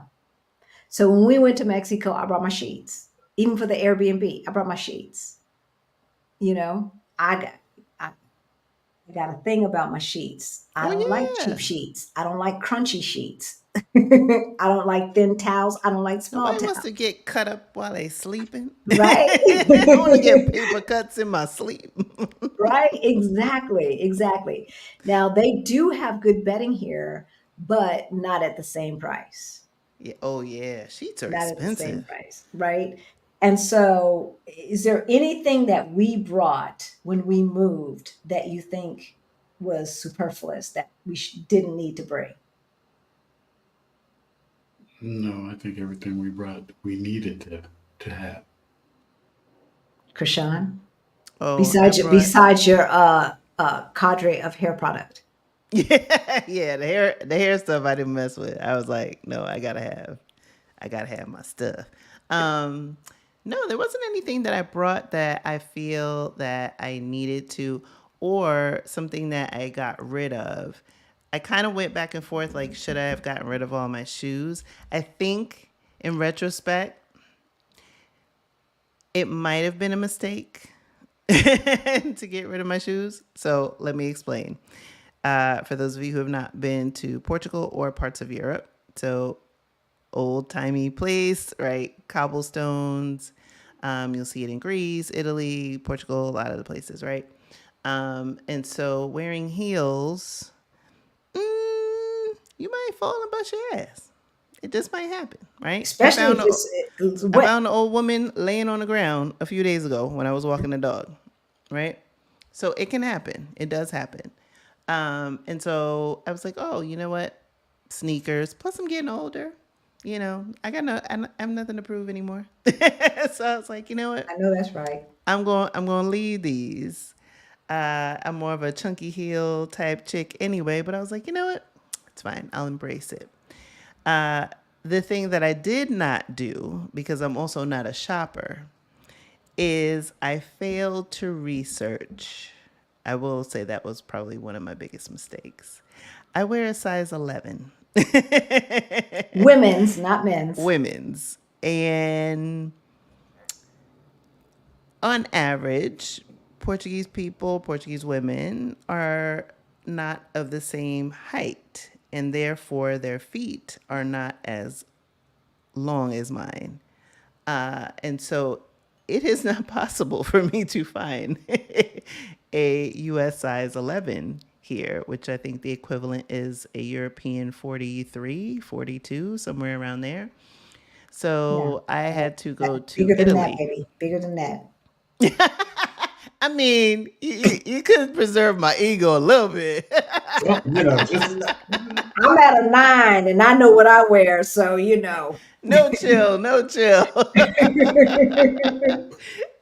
So I had to go to Italy to get shoes because I had to think like, okay, what are countries where I could like get some? Like Germany, you probably have better luck. Italy, so I did look up. I got shoes in Italy, and then when I was just back in the States, I guess almost 2 months ago at this point, I wound up buying some sneakers, some sandals, and a pair of heels. But yeah, in retrospect, for those of you who have larger feet, irrespective of gender, do yourself a favor while you're on your scouting trip. Look to see what the size is and if there's any issue with availability, particularly if you realize that you're on the taller side of the population. Or short with big feet, Oh, yeah. Good point. Good point. right? June said it's 44. Look at y'all. Look, preserve my ego. Yeah, because it's like I think I wear like a 40. So, I'm like, maybe nah. Maybe nah. But I mean, you could find unisex tennis shoes. I even had this one guy say, "Yeah, no, you might want to shop in men's." I'm like, but my feet are Mm-hmm. not that big. I mean, they're big But for it's my not even the height. size though. It's like if It's you're an what, overpronator or Right. like they're just different. I know that about my feet. Like I'm flat foot. I got some stuff going on. So quality of shoe or the brands that don't cause foot fatigue or mhm, exacerbate any foot issues. It's just those things. So like I yeah. said, those are some of the things that you might want to check out. But for those of you who want to scout with me, some of y'all are coming in April, no, August. August. I forgot we're in June, to Nomad Noir. And some people have been asking for Nomad Noir 2025. So you can join the wait list for Nomad Noir 2025 In the and scout with description me. below, it's right there because Yes. Nomad Noir 2024 is all sold out. Yes. All sold out. Yes. If you are hoping to come to her hosting house where you can meet all of the folks that can help you move to Portugal, and scout at the same time, um, somebody might cancel. Somebody might Yeah. cancel. Get So on the get on wait the list wait or send list. me an Get on the wait email list if and you. Yep. tell her, right, that you want to come in 2024 if anybody cancels. Mm-hmm. Because stuff happens. Stuff Mm-hmm. happens. Right, Helen. So Helen says, unfortunately, I'm not going to be available to make it to Portugal for the meetup due to an injury. We are Oh, feel so better, sorry, Helen. Helen. So sorry. Um, Godspeed. I hope you get Yeah. Get better. 100% very, Yes. very, very soon. One of the things that okay, talking about research, overpacking, and underpacking. There's some things that I left behind because I'm like, look, I'm out of here. I don't care. I'm out of here. Then I'm thinking about some keepsakes that I left behind that I actually gave away Oh that I wow. regret. So don't do that. Don't do that. Like if you can Mm. keep a Tupperware at your family's house or something like that with some of those things that you're unsure about, Mm-hmm. um, then do that. Um, That's a good idea. right? The other thing is research. Don't assume, like for Portugal, the necessities are less expensive. The Yes. non-necessities are not necessarily less expensive. For instance, face cream, face moisturizer is like personal care items are very expensive relative to everything else here in Portugal. Mm. Mm-hmm. And so I got spoiled. And when I started seeing these prices, when it was time for me to get some more moisturizer, I was like, right, I will get my feelings hurt. So if you buy US products like Nivea or something like that, it's Yeah. going to be more expensive. So I started Mm-hmm. buying the Portuguese brands, Mm-hmm. um, and have found that they work well enough. Mm-hmm. Um, but some things like glasses, these glasses have been broken. My hubby fixed them. I've got some new Oh. glasses coming, so there'll be a new look soon. But I went to get glasses, and now I'm thinking Costco prices, Mm-mm. right? Rick said no, no, ma'am, no, ma'am. Costco, you can get the lenses with all the bells and whistles. Mm-hmm. Back when the last time I got were $125 for the Wow. lenses. That's all. You could get progressive transition to sunglasses, the UV protection, the non-scratch Crack protection, resistance. the non-glare, all of that for 125. The blue thing, I think, maybe a bit extra, to Blowing for reflection. for the reflection from computers, maybe a little bit extra, but 125. So if you buy some cheap frames, like $50 frames, you out of there for 175. Yeah, I just paid 450 plus euros for glasses with that did not turn into sunglasses. I think they have anti-scratch, anti-glare, but that's it. 400 and something. If you think I didn't get my feelings hurt, my feelings were so hurt. The medical system here is such that when you get a test, you walk out with your results, or they're going to email them directly to you. So I paid the 400 because I needed the glasses because these were broke. Rick glued them together. That's why you don't see no tape. but I have to be very, very careful. But so when I sat there, I paid him the money and this and that. I'm sitting there and I noticed, homeboy was not going to give me my prescription. Now, here in Portugal, we get our test results. Like I said, we get our test results as we leave. So I was like, can I have my prescription? Oh, you want it right now? Yes, sir. Yes, sir. Yes, sir. Please and thank you. Did it not take them 15 minutes to give me that prescription? I don't think they do that. Like he was doing some stuff and then walked back and came back and doing some stuff and You're doing. like, bro, I done paid 500. Give me my prescription. I'm gonna need this script, okay? Right? Because it's cheaper for me to fly back to New Jersey, Exactly. get my Costco. You know? No, but they have the online places here. Oh, okay. So they do have the online places here in Portugal, and they have places where I pass by and they're like starting at $39.99. So I'm gonna go see what that. I'm gonna walk in saying, okay, what do your lenses cost? I don't care about the frames because Mm. I can find some cute, cheap frames. I don't need to pay $300 for no frames. So let's start with the lenses. How much are the lenses? Oh, the lenses are 400. So how are you starting at $39.99? No, out, right? Because I got my prescription. So now that I've got my prescription in my hand, I'm gonna shop around. But yeah, had I known, I would have gotten new glasses before, at least when we went back in July last year, right? Talking about overpacking and underpacking. All right. So the first five, because we are like at 2 hours and we're only on number 5, insufficient research, ignoring visa and residency requirements, underestimating language barriers. Number 4, inadequate financial planning. Number 5, overpacking and underpacking. Number 6, Krishan. Oh, number 6. Cultural insensitivity. Not taking the time to learn and respect local customs, traditions, and social norms. And also with that, ignorance of the local history and cultural context of Black people in the new country can hinder meaningful connections and a deeper understanding of one's new environment. That's why some people come here and say, oh, it's racist. Because they have not taken the time not to, we know the history of Portugal, right? But whatever country you are planning to move to, chances are they have had people from the diaspora there, or they have colonized folks from Africa. They have colonized an African country, right? And so, but their understanding and their interaction with folks from the diaspora may be totally different than what we experienced yesterday and today in America, right?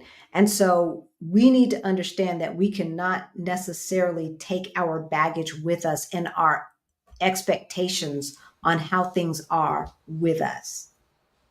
Absolutely. Then the But other don't be thing afraid to is, call it out. no, if you see it, you know it when you see it, right? But Yeah, don't because I got into an assume. online fight this week over that. Yeah, And yeah, yeah. I usually don't start none, but There I'll won't be finish none. it. And I have to say, I've gotten more prejudice. I hate to say this, but I'm gonna say it. I'm gonna call it out. I'm gonna call it out. I have gotten more prejudice from folks from the diaspora. Really? So when I look at who's following me around the store, Oh yeah, yeah. Yeah. Yeah. because most That's grocery happened to me. stores have rent-a-cops, and sometimes they have real cops. The real cops don't tend to follow you around. They No. just standing at the door, and texting and paying Candy Crush Exactly. on their phone, Texting the wives. right? Not necessarily playing Candy Crush. I don't Yeah, know what they're paying, but exactly. it sounds funny if I say they playing Candy Crush. That's Yeah. why I'm saying that. Yeah. You ask them for help, they're like, go to the counter. Right. And I like the fact that I'm not automatically a suspect in their eyes. I Oh really yeah, yeah, appreciate they that, could care right? less. But the rent-a-cops, Oh, they'll follow you. the Yeah. security guards, 9 times out of 10, if I feel like I am being watched, it's going to be from somebody who looks like they could be in my family. Yes. Yes. I would agree with that. 100%. Mm-hmm. Y'all That hear me? happens to me. Yep. Y'all hear me? I'm not, look. So one of the local customs that got me in trouble, and this is what this comes back to research, y'all. I've said this before, and you know what I'm gonna say. One of the local customs that got me in trouble here in Portugal, there is a huge respect for kids and the elderly, moms and kids and the elderly, especially moms with younger kids, not like teenage kids who can fend for themselves. So, dealing with the elderly, it is custom here that if an older person does not necessarily have to wait in line at the grocery store. You are supposed to let them ahead, especially if they've got a cane or some other kind of device that makes their mobility a little bit hampered, especially those folks. But by and large, elderly are supposed to be força. Posso? Sí, força, right? And go ahead. And I know. So I had these old folks cussing me out at the grocery store. Remember when we were on our scouting trip? Twice it happened. Mm. You're like, why you Twice. trying to cut the line, old lady? Oh, you Look, want to fight? I'm gonna get real American on your behind. I don't understand what We you're about to get saying. medieval. My name's Halithi, like Khaleesi. I'm the dragon slayer. You You ain't gonna know? mess with me. I done dealt with this, right? You are not gonna mess with I me. know you ain't about to cut me. You about to get cut. Don't make me go South Central You on about your to get behind. got, old lady. Little did I know I was in the wrong. Yeah, yeah. I was in the wrong. And so now I look at those whole experiences in a totally different manner. When I'm on public transportation and I'm sitting in the seats closest to the driver, um, I look to see who's getting on. I look to see who's waiting outside. I look to see who's getting on, and I am quick to get up, tap. Even elderly people, and when I say elderly, I mean 60 plus because I can't tell, but they've got some gray in their hair, whatever have you, but are able bodied. If they see someone and they're sitting in those seats, if they see someone with a cane, they will tap them. You sit here. You sit here. Oh, yeah, yeah, yeah. Or a Um, woman with a baby. That happened to me at the grocery store. She had like a little, looked like it just came an out. infant. And it was just like, no, she went in front of everybody. Everybody moved this up. And yeah. And that's part of the culture. And so, if you don't know that, and if you have not taken the time to learn that, to talk to local folks who can at least, because that's a nuanced conversation that's hard to have if you're just learning the language, Oh, but who know yeah. English, right? And you will find out that what some of these cultural norms are, and then I had to like get rid of all of my baggage and look at humanity a different way, and change my habits. Yet well, just today I was on the bus, and every stop I'm looking to see who's getting on because I was in one of the mobility impaired seats, and I had some stuff with me, but whatever, I'm still able-bodied enough to stand the whole time. So yes, very, very important to be aware of the culture, what the cultural norms are. Do your Googles, do look at other YouTubers who are living in that country, and do your searches, because you don't want to show up with the colonizing mind. And me going American on those elderly people. Now I feel so bad. Thankfully that it wasn't in our neighborhood, so I ain't got to see them no more. Although I feel like as I get older, I feel like if I'm going to be here, into those years, I feel like I'm gonna have to let the gray just come because the face isn't going to clue it on its own. We've been blessed, Right? so I got to give Right. you some more clues that I'm Right? now gonna take my benefits and use them. Exactly. Like one of our friends, who's black, she is legally, well, in America, citizen. No, she's not actually senior citizen age, but she's over 60. Mm. And people be looking at her crazy when she's sitting in them seats. You know, You know? So you be yes, 80 looking like you about 45. look, look. I'm just saying. So, because y'all, this birthday I'm gonna be 60. So I was sitting in the seats. I'm 60, but they look at me and they're like, "No, you ain't. You No, know, you like ain't." maybe I might have to let the gray come in to give them clues because thankfully so far I'm not a wrinkle. So Right? I'm like, I'm gonna have to let Right, y'all know I've been working hard for these benefits. right. They were looking at me like, "You better get your butt up out of that seat." That's all I know. That's all I know. So, and then the other part of that is being sensitive to the other Black folks who live there, right? Not assuming that number one, they understand what it means to be African American. Number two, because we know, that like racism here, however bad it is for Brazilians and Africans, because let's just be honest, English speakers have some privilege. I'm not going to even say Americans. I'm going to say English speakers have some privilege. Um, People ain't getting dead at the same rate Yeah, here as they are in America. And I facts. don't want to compare pain or anything like that. No. But, but the point is to understand that their understanding of what racism looks like and our understanding of what racism looks like is not necessarily the same. And to diminish their experiences because they're not getting dead would be, a bad thing, right? It's not a good thing, right?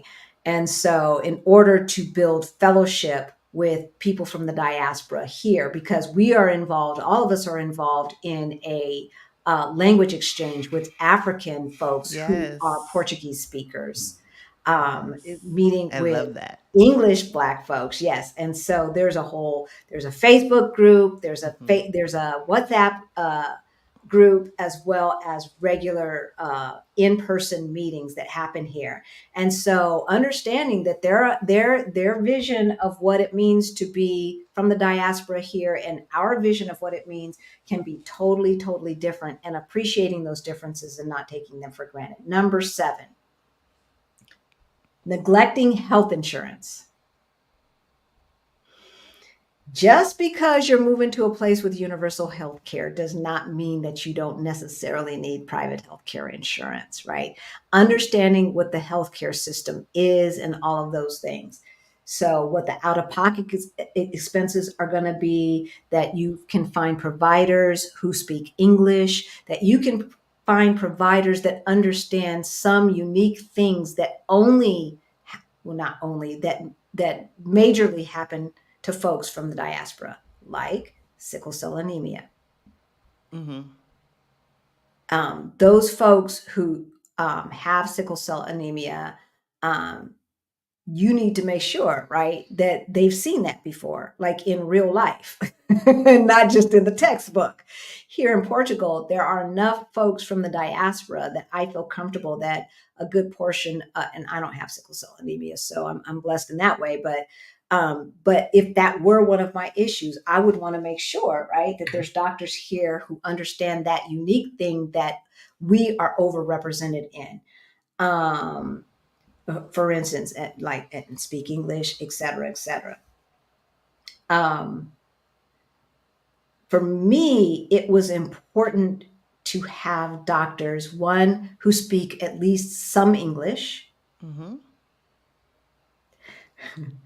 And I'm thinking of some words that they were using to describe stuff and using the words that they knew. And it's like, I understand what you're saying. It's like, oh, but the vision is just hilarious. Okay, I can go there. But speak at least some English. And two, show that they value my patronage as much as they Mm. value the locals' patronage, Mm-hmm. right? Mm-hmm. And that they were happy to help. Mm-hmm. And so I have been very fortunate as far as my care goes. every single doctor that I have spoken to speaks to me with care and concern, and with they make me feel like they want to know about me. Yes. Yep. That's been my experience too. Right? Yours too. Now the system, that's a whole nother story.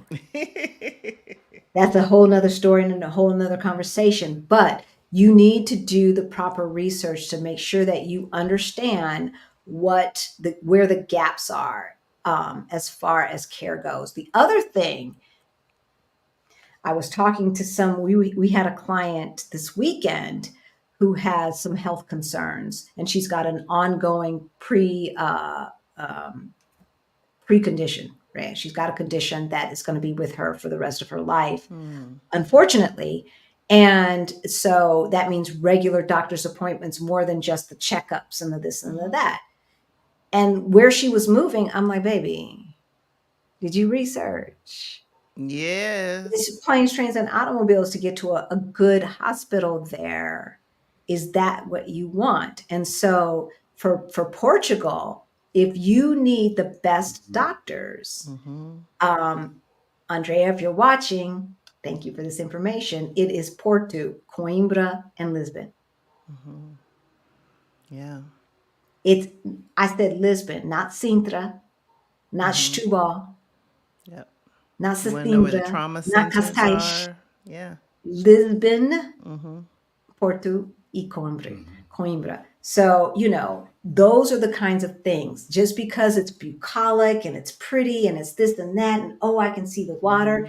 If you've got pre-existing health concerns and you need to be close to these hospitals, do your research. And don't assume. This is not, the rest of the world is not the United States. The rest of the world, by and large, especially on this side of the globe, is older, much, much, much, much older. And so the systems are very different. And even in South America, which is newer as far as industrialization goes, that doesn't mean there's going to be an urgent care in every neighborhood. Care on every block. Right? No. Trying to get that money. Number 8. Failing to plan for communication. Not setting up reliable communication channels like WhatsApp, international phone plans, your internet. You don't want to make it difficult to stay in touch with your loved ones back home, or things like multi-factor or two-factor authentication. You have bills that you want to pay, and you might need a VPN, virtual private network, to enable you to then do all those things. But you want to set those things up in advance. It may be difficult or near impossible to do once you're on the other side. And so thinking about those things in advance is going to be important. I'll tell you, like, from my experience, and I've shared this on my channel. So my internet, phone, and TV, right? My phone is 20 gigs. TV's 170 channels. Plus, I had a free TV that came with my plan. Right? Internet and then landline, which I never use. So I pay €56 a month, right? And in the States. What? 56 right? whole euro? 56. And I still have yet to get to all 170 channels. And it's got like a DVR. I noticed, I figured that out the other day. But and the free TV was great, right? So what I was paying in the States, and this was with a discount too. I had 2 lines, and I had 2 gigs, and I was paying $90 a month for 2 lines. And in the run up to the move, there's all the things, right? You're trying to close down your life in one country, establish your life in another. In my case, I had my daughter going to college, and then, Bailey and I were between homes for a few weeks. So I was like, you know what? I do not even have the brain capacity to worry about this. So I didn't do anything related to my US line. Yeah, I kept it. I mean, I still do have it, but I was still paying the crazy amount because I was like, well, I'll deal with it later. And then when I went back to the States a few weeks ago, I took care of it and got to a more affordable phone plan because I'm not using the line. I only, switch over if I need to do multi-factor authentication. Right now, because I have 20 gigs here and I never use 20 gigs because before I had two and I had to ration it. I'm like, I got all the apps on. I'm like, switch that, toggle that to green all day. Was it background app refresh, baby? There you go. So, There you go. What carrier did you go with in the US? Google Fi. Okay. Okay. So I have that and no issues there. But definitely do those things in advance. I have a mother who's not technologically savvy, so I had to teach her before I left, put WhatsApp on her phone, show her how to open it, and that's what she needs to use to call me. And just all those things you'll need to plan in advance. So do yourself a favor and also make your family aware and friends of time zones. Time zones are important. Yeah. That part. So there is another alternative to Google Fi because I think we're about to switch. What is it called? Plum? iPlum. I think it's called yes. iPlum. So we're going to check that out and we'll let you know what we think about that. Yeah. And so we might even do a video on it if we choose to switch. But communication channels are very, very important. And especially for me, when it comes to that double authentication. And I know some people chose to go to Google Voice. Now, the folks that I know who've gone to Google Voice, some have said they've had problems with double authentication and some have said they haven't. So I've been a little leery about a free thing. Yeah, because I don't want anything standing between me and my money. Right? Because I've that's been really a the little only leery. time I need to use it is when I'm trying to pay a credit card bill or I'm trying something to move like that. money. And here's the stupid part about the United States. So all of these other sites with double authentication, they have like a Google Authenticator that you can use or something like that, except for the banks. The banks do not use the authenticators, and it's not as secure to use cell phones when people can steal your phone number as you're walking down the street. It's really like the security here for banks and banking and stuff here in Portugal, the security here is on another level compared to the United States. My money is so secure here. I'm like, I can't even get it half the time, right? All right, number 9, ignoring tax obligations. And we've kind of talked about this a little bit with the financial planning. So as we said, I'm not going to get a lot into this because we've talked about it a lot during financial planning, but assuming that what the stated tax scheme is going to apply to you is an assumption. Assuming that a pension is the same as Social Security is an assumption, right? And so if they say we don't tax retirement benefits, they may mean only government retirement benefits and not. And when I say government, that doesn't include Social Security. So if you worked for the government and you get a government pension, right, that might not be taxed, but your pension from Coca-Cola, for instance, could be taxed. Social Security could be taxed, right? And so you need to understand what they mean by Social Security or what they mean by security or pension accounts and what we think about that. No matter where you go in the world, you always have to file your U.S. taxes. Yes. Newsflash. Some of y'all think once you leave, you don't have to pay again. Wrong. Wrong. That would you be might not have to pay, but you gotta file. but you have to file. Yeah. You have to Yeah. file. And people say, Because "Oh, they didn't have to catch me."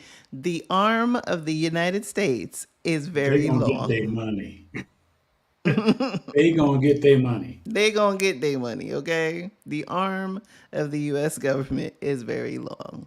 exactly, exactly. So, and the United States is one of the few countries that will tax you no matter where you are in the world, no matter where you're Mm-hmm. living in the world.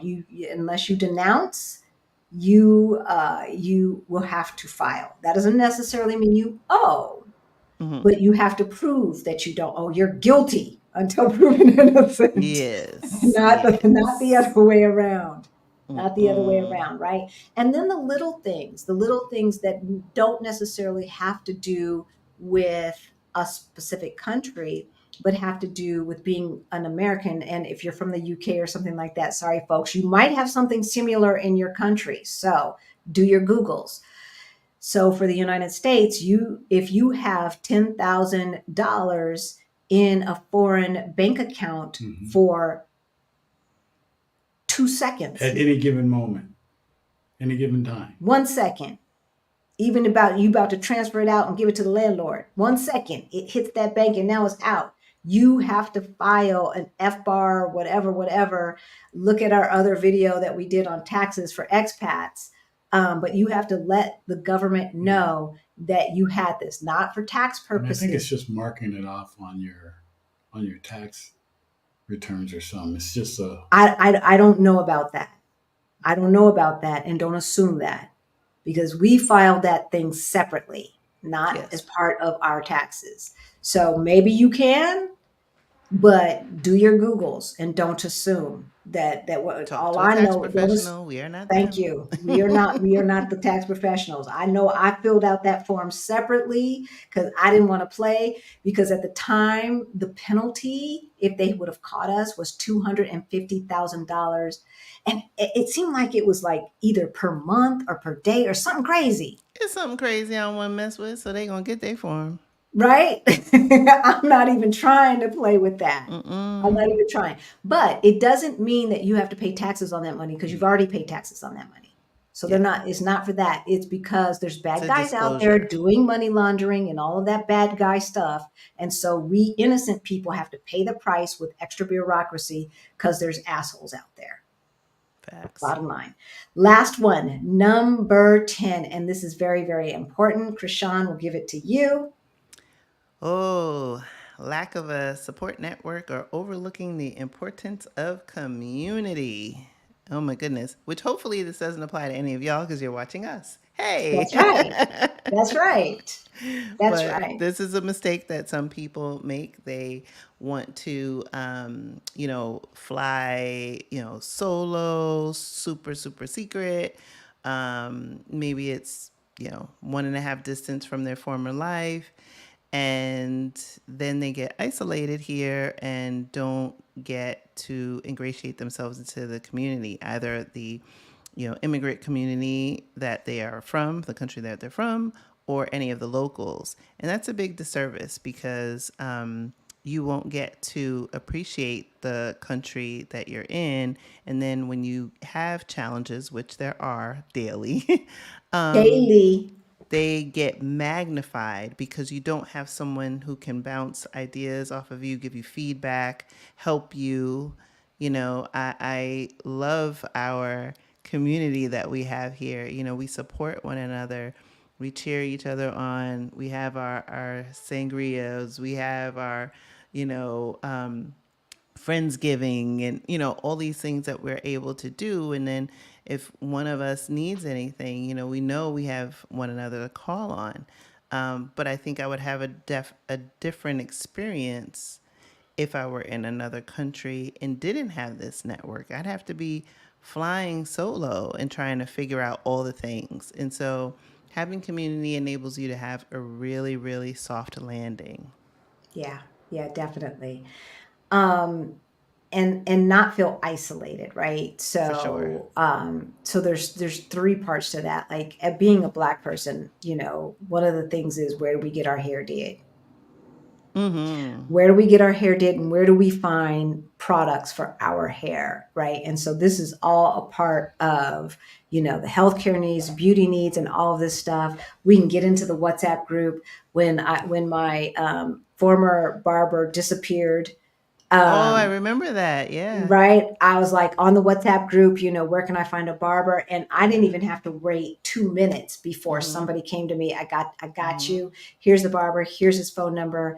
I'm going to text him and let him know that you will be Mm-hmm. calling, blah, blah, blah, whoop de whoop. And now every time I go, he's like, your obese friend, right? And they know who I am. And I just, from one opportunity to the other, you just flow. Where to find a housekeeper that I can trust. All of these things that that help make a softer landing. If you have got a community there, or who can I hang out with? Who can I Mm-hmm. hang out with? When we landed on Wednesday or Thursday. I think we left on a Wednesday and landed on Thursday. Saturday was Rick's birthday. We had dinner with friends on Saturday when we got here, right? Yeah. We landed on Wednesday or Thursday. We had dinner with friends on Saturday. That is what the network does. Mm-hmm. And so, and then if you are moving solo, that's even more important to have your support network, to have community there that Mm-hmm. sometimes you just don't want to think in Portuguese. I just, Mm-hmm. I just need an afternoon of not thinking in Portuguese. My brain hurts right now, right? I just want to talk to somebody in American without having to think about it. So, all of these things that we take for granted are things that you should put on your priority list. And then we Mm-hmm. will end with the bonus, which is not understanding local Black history and culture and neglecting personal safety. So you want to Mm-hmm. make sure that wherever you go, if there, you want to make sure that there's not extreme racism against folks from the diaspora. That's number Yeah. one. And then you need to understand that other folks who are there from the diaspora do not necessarily have your same experience as you've had. Mm-hmm. And we've kind of mentioned this before, right? And so there's a ton of folks from the diaspora here in the Lisbon metro area. Big time. Sometimes when I get on the metro or something like that, I want to say 50% of the people are brown, some shade of brown. Mm-hmm. Whether they're from Southeast Asia or from Africa, there's some shade of brown. So this is a very cosmopolitan place. Mm-hmm. And maybe the place that you are choosing to move to is a very cosmopolitan place, but don't assume, like, even when I got with my tutor who is Black and Venezuelan, her understanding of racism and mine were totally different, right? And so it's really, really, really important to understand that and to appreciate what that looks like. All right, we've got a ton of questions. We're going to answer them as quickly as possible, and then let y'all go because we are at 2.5 hours. I'm feeling like Stephanie Perry up in this mug. She I'm does, glad I did take those 2 naps today. right? All right, CK, does the 200 plus days count towards Krishan's residency occupancy, or is she now virtually at day one of the 5 years to go?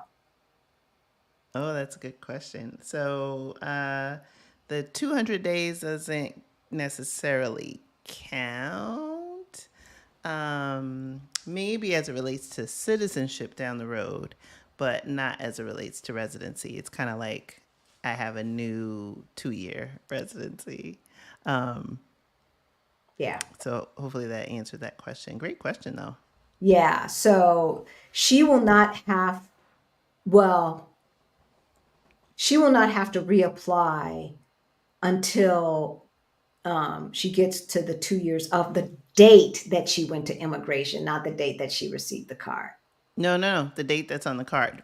Oh, really? Okay. Yeah, so the Because date I went to immigration is not the date that's on the card. because that wasn't the case for us. But things change. SEF, Mm-hmm.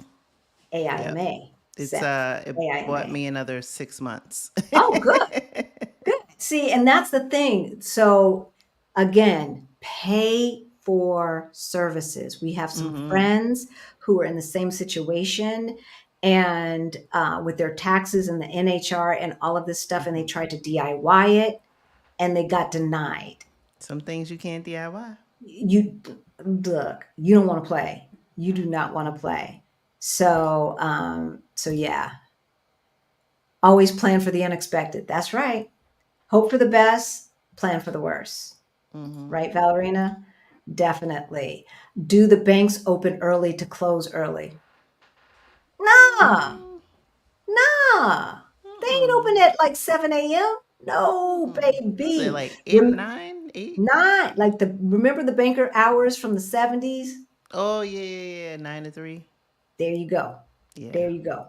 No, they yeah. ain't open. You They can tell how many times I've been in the bank. I'm like, I don't even know what time they open. even the grocery stores don't open until 8:30 in my No. neighborhood. Mine opens at 8 and stays open till 10. So yeah, no. 8:30 until 9 p.m. The Oh, okay. closest grocery store. And the fruitarias may open a little bit early, but they don't close any later. And they probably Mm-mm. close before the Yeah. tradition Malls chain stay open grocery till midnight, stores. though. Malls stay open till midnight, and there's a continent in the two largest malls that have groceries if you're in a Mm-hmm. pinch. But yeah, nah, these people look. If the banks close at 3, what time do they open? And see, so here's the other thing, y'all, talking about doing your research and the culture and this and that and the other. A lot of the jobs here, you work from 8, 9, something like that until 1, and then you don't go back to work until 3, 3 to 7. And Mm-hmm. so that is true for a lot of jobs. And Mm-hmm. so they get that 2-hour break to have lunch and to do some errands and to, Check on their or kids, check do on all their kinds kids. of stuff. That's Hmm. right. Exactly. So, Take a yeah. nap. Take a nap, right? You can take a Yeah. good nap with 2-hour break. Would you like to travel in or outside of Portugal now that you are officially you got your residency card? Oh gosh, great question. I think first up might be Spain. Okay, Might be Spain. okay. Yes, there is a replay for yesterday. Look in the WhatsApp group. If Mm-hmm. you are coming to the meetup and you are not in the WhatsApp group, there was a form that was sent out in the emails, the 100 emails that I have sent. If you have not received an email, look to see what email address you used for PayPal, because that is the Mm. email that I sent it to, because that is my official list for them folks who paid. So I just pulled the email address from PayPal. If you using some old Yahoo or AOL address in PayPal because you done forgot, MySpace. go check that email and get the form and fill out the form to get in the WhatsApp group. Will I be doing it tonight? No, I will not, because it's already 11 o'clock here. So no, I will Now we about to not. go to bed. We're gonna go to bed after this. But I'll hit you up in the Bailey next already passed 48. out. I also so that's the WhatsApp group. I will also send out a link to the replay in the next 24 hours. Again, it ain't gonna be tonight. Okay, Jazzy D. How much to open a bank account? What's it this year? 10,000? How much Well, do for the no. D7, if you are applying for the D7, I know Millennium, you need to have at least 10 within, I think it's 30 or 60 days of opening. That is a requirement now. That's new. I opened a bank account at the bank that she's talking about. What was We it? had 900 euro. Euro. Yeah, to 900 fund euro. it, you don't need to have but within, if you're applying for a D7, you need to have the full amount in that account within 60 days, I believe. And I'd be pissed because now I got to file the F bar. Why can't I Yeah. have 9,999? So what our immigration person told us before applying, that we had to have 3 months worth of expenses in there. And then before our immigration appointment, 3 months expenses. So if your apartment is €1,000 per month, that's one set of numbers. And if your apartment is €2,000 per month, that's another set of numbers. But look, things change every day. Yeah, they change Yes. constantly. Literally. So if you need help immigrating to Portugal, we've got the Move to Portugal Virtual Summit replays in the description below. Waitlist for 2025. Sandra Gomes Pinto, immigration specialist. That information is also in the description below. Krishan, can you increase your volume? Oops. Oh, I did that already. That was way early. Yeah. Oops. Have you met any Cape Verdeans in Portugal? Tons. Oh yeah. My grandparents are from São Nicolau, Cape Verde. Nice. So hey, Passion Deveron. Welcome. Beautiful picture. Yes, lots and lots of Cape Verdeans. Beautiful people. Or the Passion Diver one. Could be. All right. Kay Renee. Hey there, babe. Krishan, going back to the States, what was the process of leaving and returning back to Portugal before you received your residency card? Ooh, nerve-wracking. So what I did was, so all I had once I left my appointment in November was the piece of paper that showed I was processed, had a process number. So I made a photocopy of that and I brought it with me with my passport. And then when I went to board, you go through all processing, right, in TSA, I had to go in the line for all other passports. I couldn't just scan my passport because I've been here so long, so I had to explain why I was still here. And they said, oh, okay. And they stamped it, let me go. And when I came back in, they said I could scan it. And I said, oh, I have the paper. No, it's okay. You can scan it. And then when I went to the counter, they just asked me for it. And I just said, hey, AMA. And they were like, oh, yeah.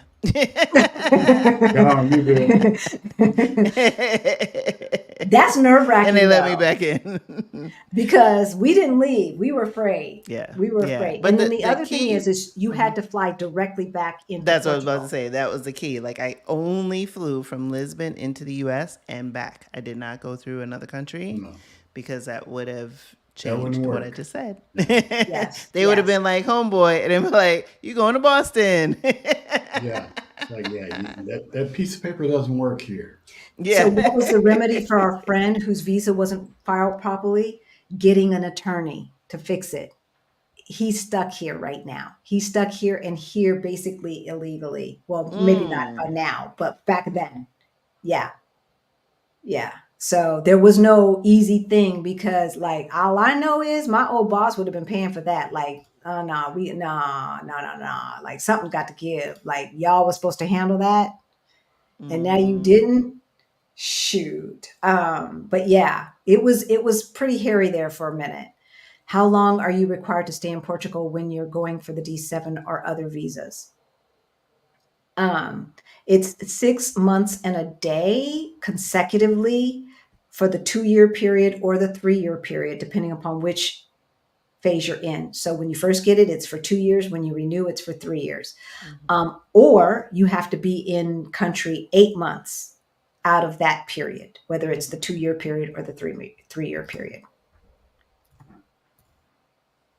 Krishan, Halisi and Rick, are you aware of anyone seeking a visa that was rejected? Yep. Yes. So why were they rejected? You want to go first? So I know one person who I've had on the Blaxit Global YouTube channel. So you can look at that video and they explain why they were rejected. But it was one of the mistakes that we mentioned earlier. Really not paying attention to the visa requirements. And so that was the reason for that individual. The second one, I think, is more nuanced. I think it was more on the agency processing it, not so much a mistake or a defect in the application. Yeah. So the two people that we know, one was rejected because they hadn't visited. We don't, how you know you like Portugal? You want us to spend all this money processing this application? You may get here and turn around 30 days later and leave? Nah, reject. And then the other person had incident from when they were 19 years old or so, misdemeanor or something, 18 or 19 years old on their their FBI background check. I would have gotten that expunged, but yeah, so that's why they were rejected. All right. Krishan, which countries would you like to visit now that you're officially have residency? And congrats. Thank you. Oh gosh, I want to go to Switzerland. I want to go to Amsterdam. I want to go to Greece, Spain, as I mentioned earlier, the Netherlands, Norway. I mean, I'm going to see most, if not all, of the Schengen within this 5 years, right? That's one of the reasons why Portugal was attractive to me as a destination. That's also why when I renewed my passport, I got the one with the large book with extra pages because I fully intend on putting my passport to work. You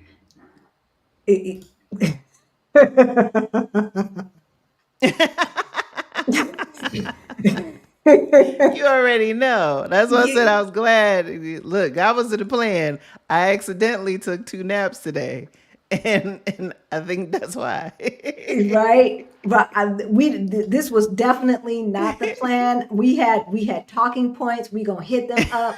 We gonna get out of here, and we gonna do this quickly. Why you gotta call us out, V? That's what V does. Why you gotta call us out? You know, right? What day is actually BJ getting here? When you getting here? Yeah, when you getting here?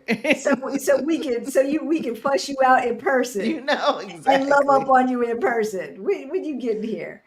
All right. So, okay, I am starring other questions. We will get to you. We will. I am starring all of them. Just paid for the international package because I'm having too many issues here in Lisbon. Yeah, Shara, look. I remember folks saying, "Oh, there's Wi-Fi all over Europe. You can always just tap into the Wi-Fi." No. Number one. Number two, have a VPN. We have a link to the VPN that we use in the description below. You don't want to tap into public Wi-Fi without a VPN. That's number one. But it is everywhere and it's not everywhere. Like it is everywhere, but like if you're at a cafe, you got to say, okay, what's your Wi-Fi? And usually they'll give it to you and the password is probably listed on some little thing somewhere. But that doesn't mean that walking down the street, you just going to have Wi-Fi. If you need to call an Uber, if you need to call a Bolt or something like that, right? Or you need navigation. That's a big one. It's big. It's huge. Get the SIM card. Get the SIM card. Shara, if you want to make a dinner reservations, usually they will expect a Portugal number and not a international number. So that's another reason why you want to do these things in advance. Yeah. And just get a SIM card. Just go ahead and get a SIM card. If you're going to be here for more than a week, get a SIM card. Hopefully you've got a phone that you can add an eSIM to or a physical SIM. One of the things about travelers is you should have an unlocked phone. The rest of the world has unlocked phones. America is the only one that keeps you enslaved even to your these phone. carriers. Even your phone. Right? Seriously. So Rick and I just bought our phones outright from Apple. And so they came unlocked. We didn't ask for a carrier or any of that stuff because we were going to do it on our own. And so, we still have Google Fi, and then we've got our carrier here. But and if you paid off your phone, make sure you research and ask your carrier to make sure that they unlock the phone. They unlock it. Because just because you paid it off does not mean it's automatically unlocked.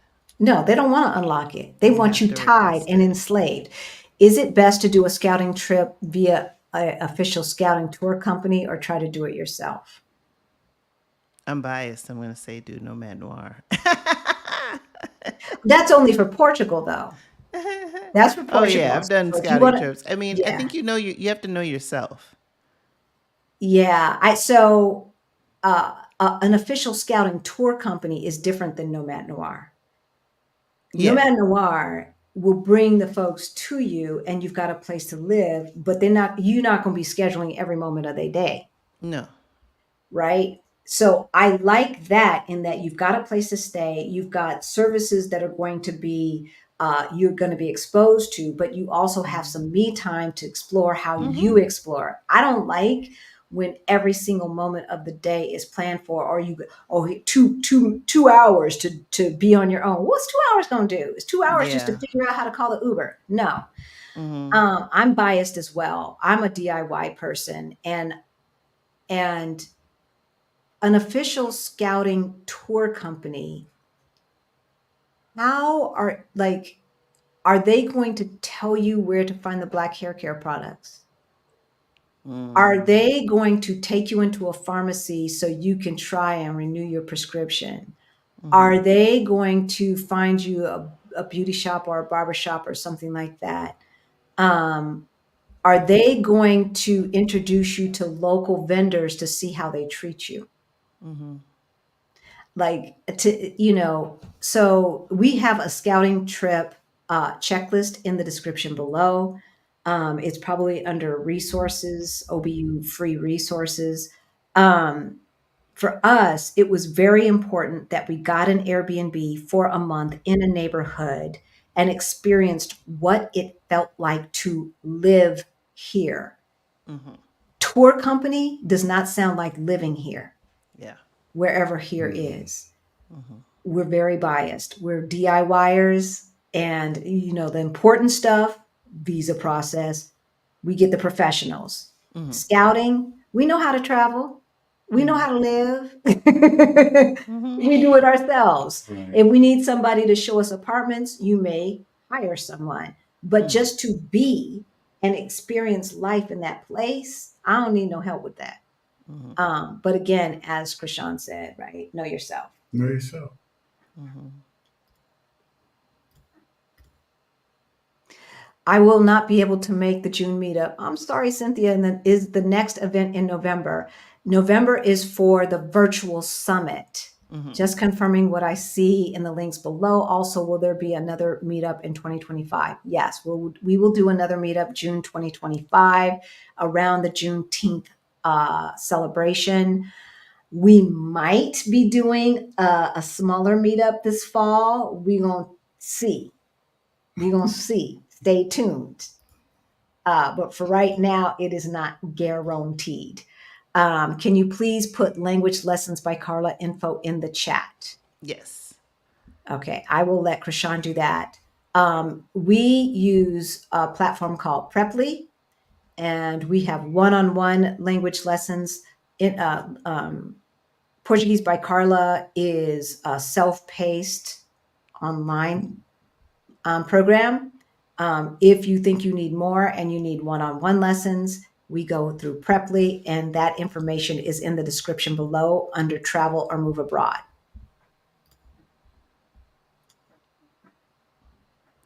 Portuguese with Carla. Carla is Angolan in Portuguese.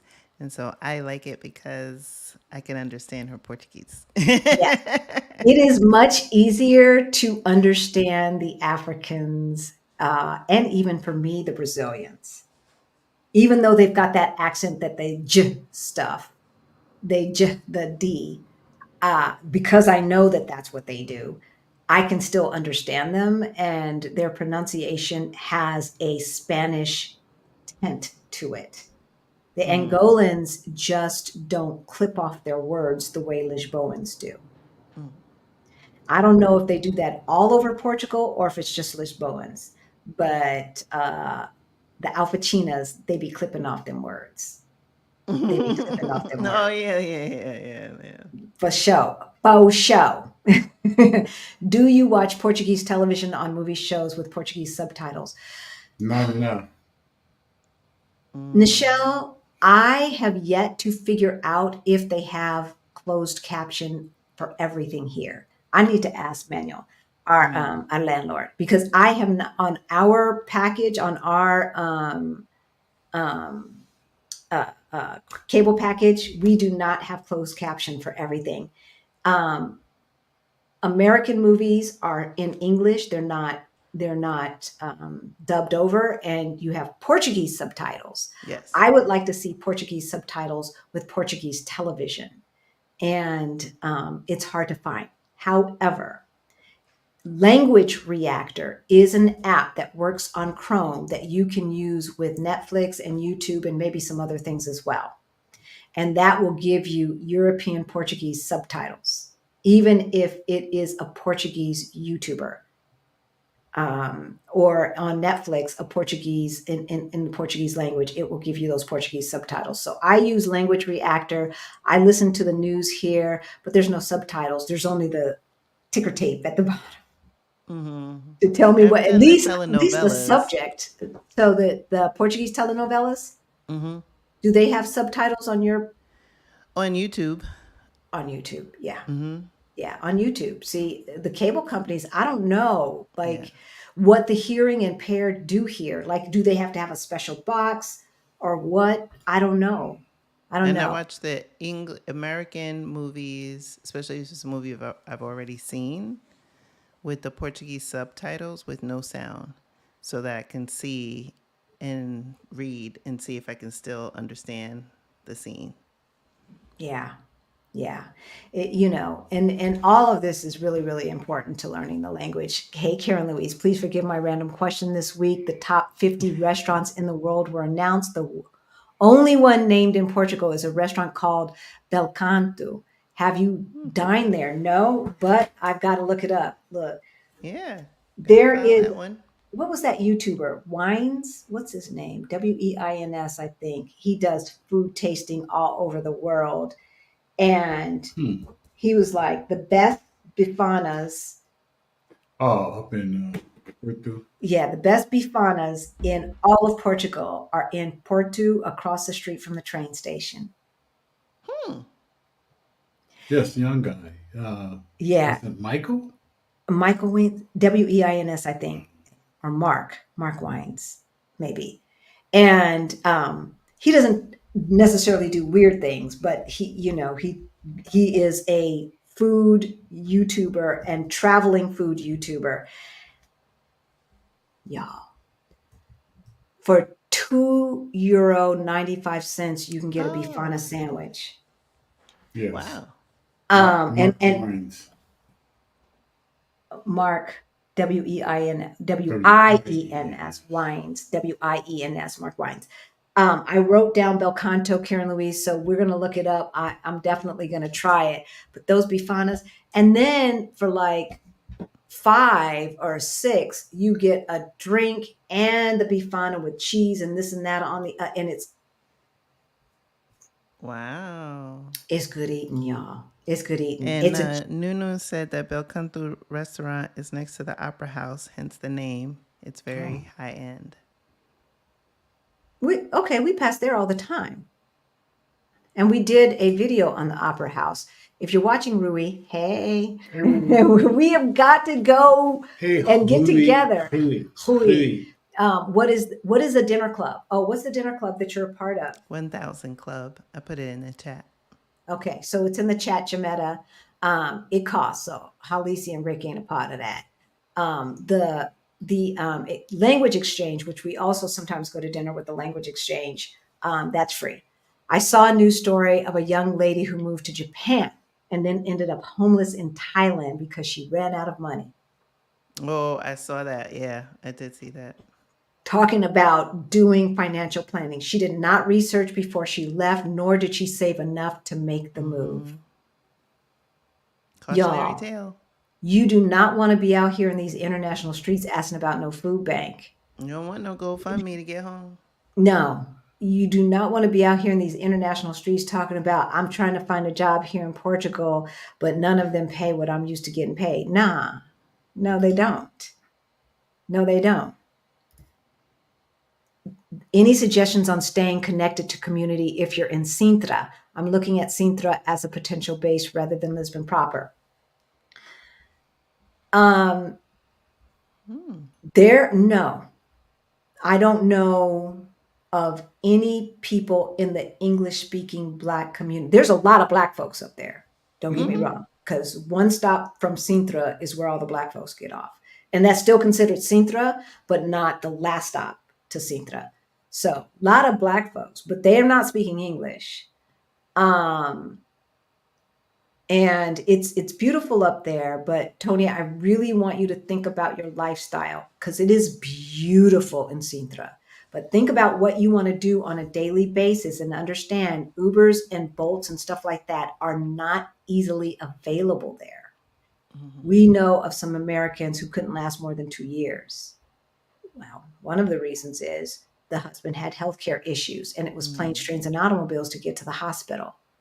So hiring a taxi, lots of money to get to the train, to take the train to the hospital, because they didn't have a car. So if you're going to have a car, that's a whole different story. But if you're not going to, if you're planning not to have a car, there's not a lot of Ubers and Bolts in Sintra.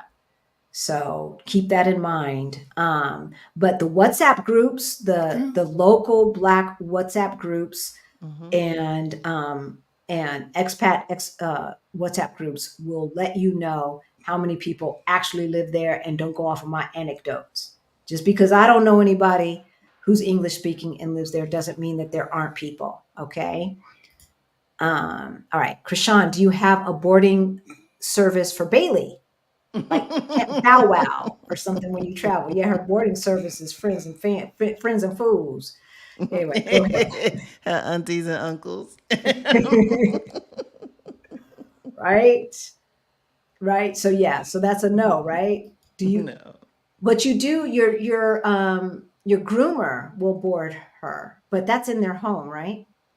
No, it was the vet's husband did has dogs. But it's a bunch of dogs. I had Bailey do it maybe 3 times. And the last time, I think she's very funny when she's around too many dogs. She gets worn out. So she's better with one-on-one.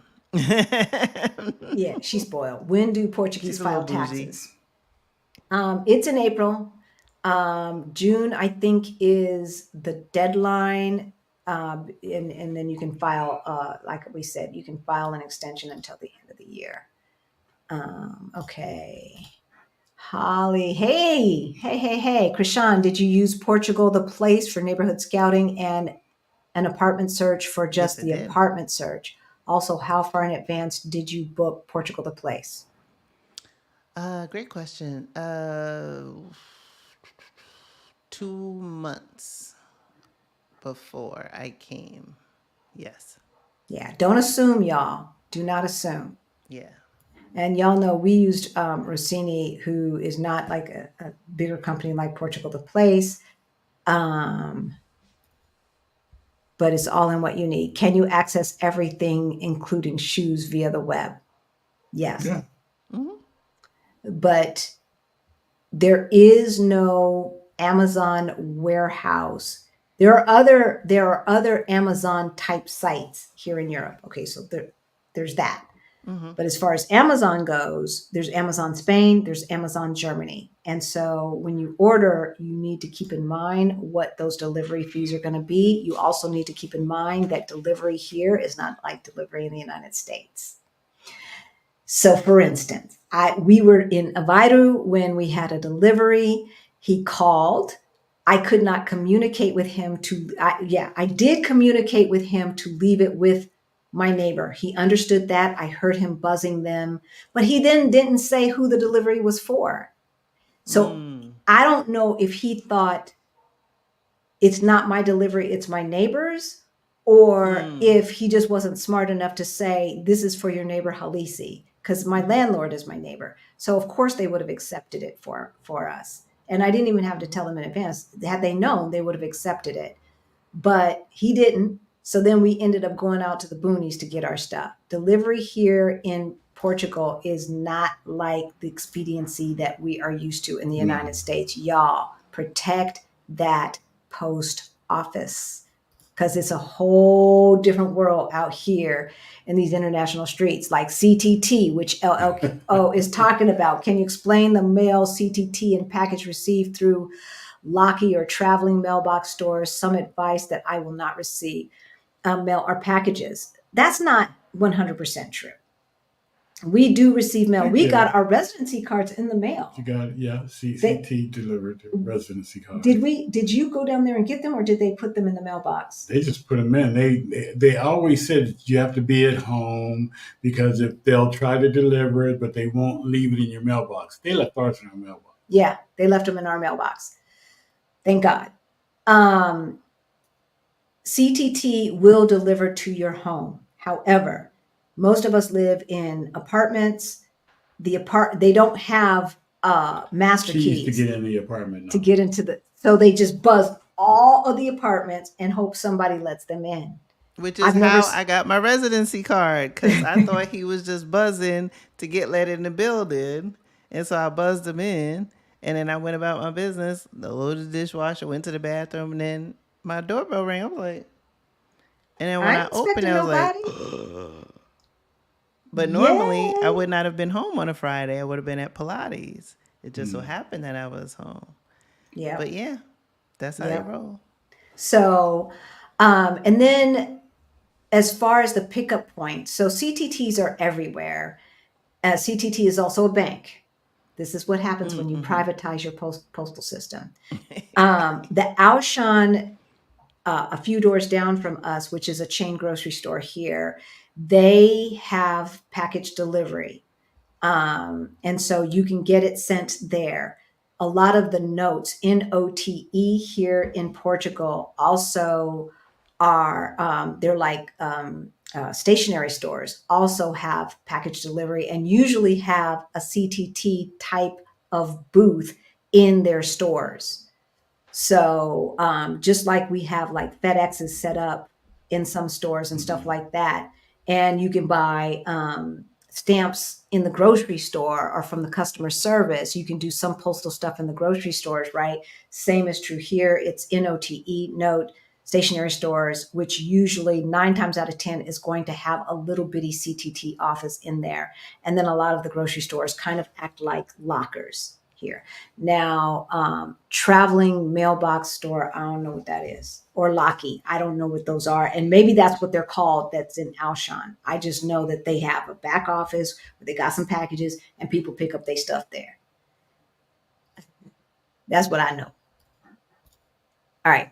Last year's Lisbon meetup was phenomenal. Yay, Nikki. This year I have a scheduling conflict and can't make it. Oh, your channel helped me through some very hard times. Thanks for the hope and encouragement. You are so welcome. We talked to someone today who is coming to the meetup, and it looks like she is in the chat right now, and said that she is retiring in a couple of months, and it is because of the information that she has gotten from our channel and people like Krishan and Blaxit Global and the other people who are in the tribe. And I am humbled that we are adding value. I really, really am. You know, we take this thing seriously, but we're having fun at the same time. We're building community at the same time, which feels really, really good. But when we hear that we've actually had a positive impact for you, it really gives us what we need to continue doing this. As Action VJ said, we are the most unretired, hardworking, retired folk you know. There's misinformation out about being double taxed. Yes, as long as there is a tax treaty with the USA and the country you're moving to, this is not usually the case. Thank you, Greta.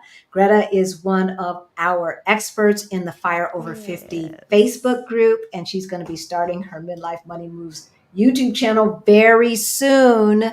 Right, Greta? Right? So yes, you are not going to necessarily be double taxed if you move to a country that has a tax treaty. But you need to let the professionals do it, y'all. Don't try to DIY this stuff, because sometimes you can be penny wise and pound foolish, I think is the statement. Is there a large African American expat community in Porto or the Algarve? More in Porto than the Algarve. There's English speaking people in the Algarve, but they're not necessarily Black. The Algarve really is a small beach towns.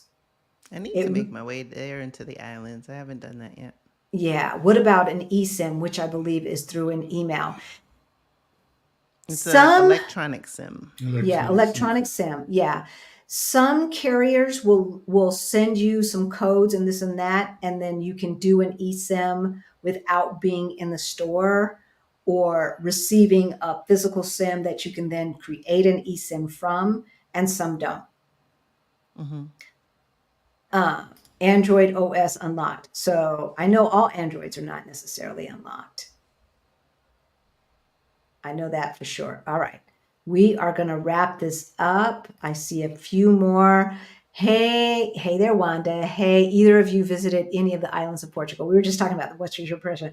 I haven't been to the Azores or Madeira, and Krishan hasn't either, but it is definitely on our list. Definitely on the list. Probably go to Madeira before the Azores because it's closer. Yeah. And Krishan, looks like you got a volunteer babysitter for Bailey. Yay.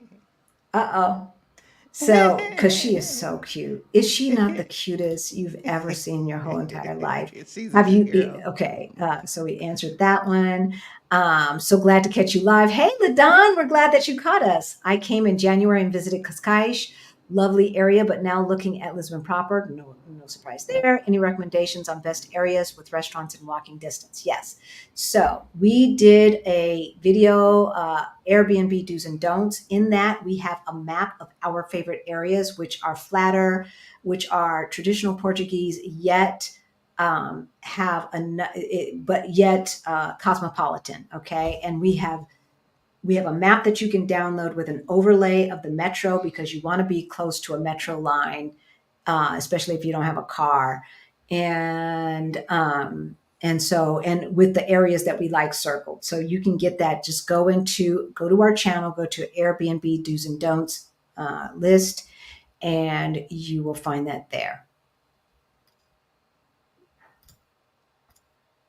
Is it worth it to ship your belongings overseas, or can you truly replace good quality furniture, for example, a purple mattress? Furniture? Okay, I will let you tell about your shipping company because we didn't ship anything. Yes, we did. We shipped bags. Furniture? Might not fit. Right. Yeah. First. Yeah.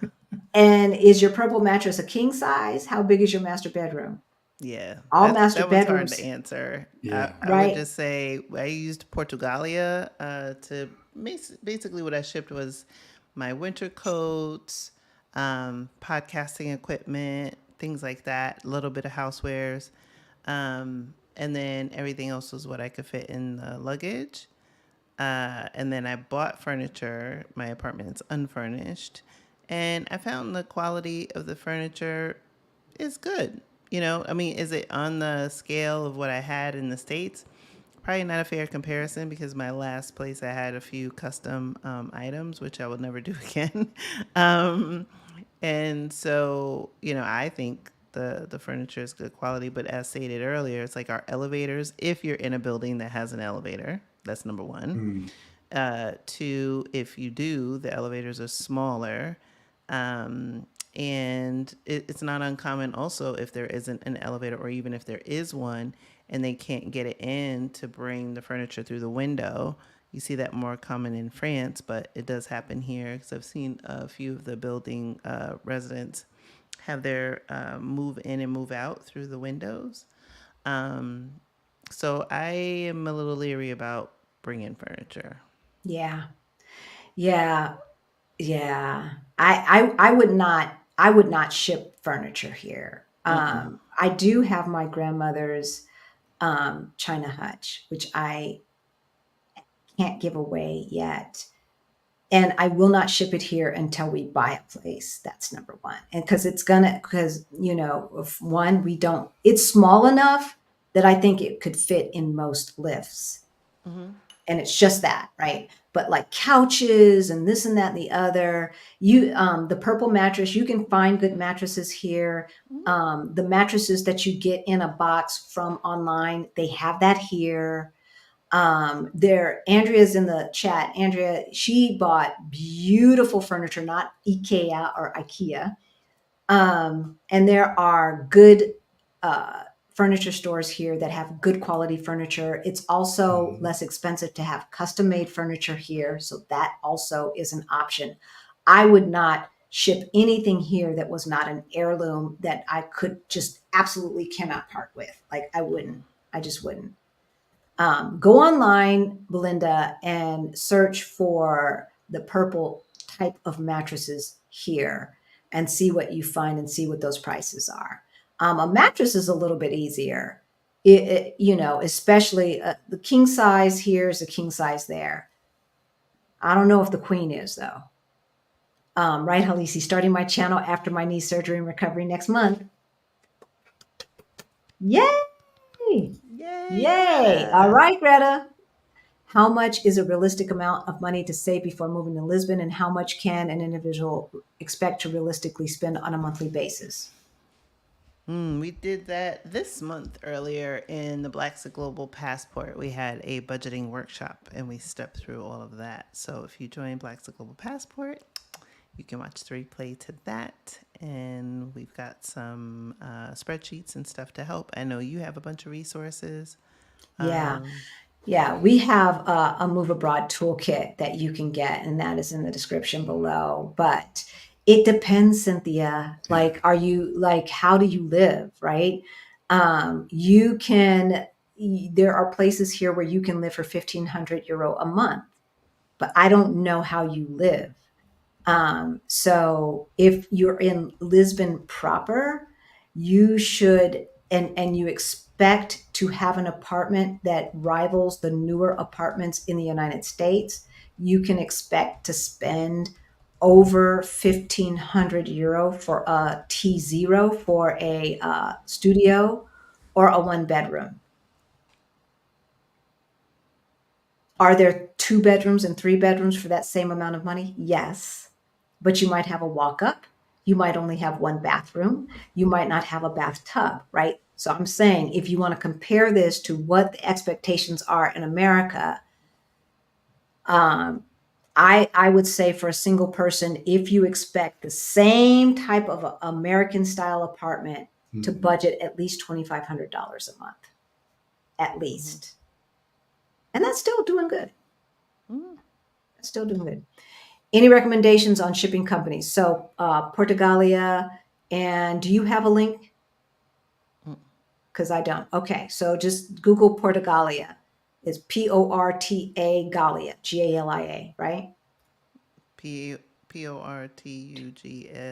I'll put it in the chat. Portugalia. The European election results are in, and they are very worrying for the future. I hope things get better. I haven't looked. I just know that there's signs everywhere.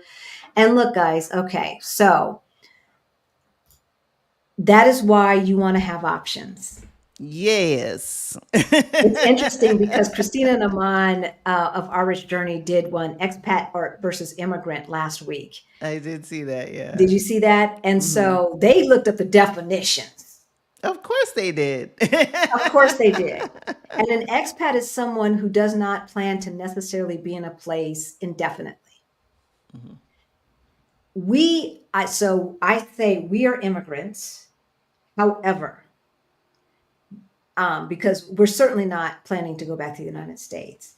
However, I love the Portuguese people, right? I love the Portuguese people. They are so kind and caring in general. And by time and time again, I have seen them go out of their way to help folks. And I just love that about this country. However, it is Europe. Putin's being Putin. And folks are tripping because they're economically insecure. We've seen what happened. We saw what happened here 100 years ago. So have choices, have your money in place. If you need to go, you can go. I'm already looking for another residency for us. That does not mean that we have to stay in country for X amount of time because I want choices. They were tripping in Mexico over the last month. If they start tripping here, then both of our residencies are like, what are we doing? They're tripping all over the world. They are tripping all over the world, some places more than others. So have choices and be prepared to be nimble. Look, a lot of the things that are going on right now are from the westernized colonialization. Mm-hmm. Yeah, and I think what she was referring to was the EU elections. some of the EU elections, like Austria was one of them, the right wing in Austria, and somewhere else I can't remember. Okay. They won more seats. They won more seats here as well. But in talking to Portuguese folks, the Portuguese folks that we talk to are still not worried about the right wing taking over Portugal. But we know things can change on a dime. So yeah, the U.S. hasn't even look at the elections U.S. yet. Look out. Don't count it out, my friends. Is the 34 count felon gonna win? Who knows? Look, Who knows, it's still right? a wild card. Exactly. So, in conclusion, I'm just going to repeat the 10 biggest mistakes. Number 1, insufficient research. Number 2, ignoring visa and residency requirements. Number 3, underestimating language barriers. Number 4, inadequate financial planning. Have your go money. Number 5, overpacking or underpacking.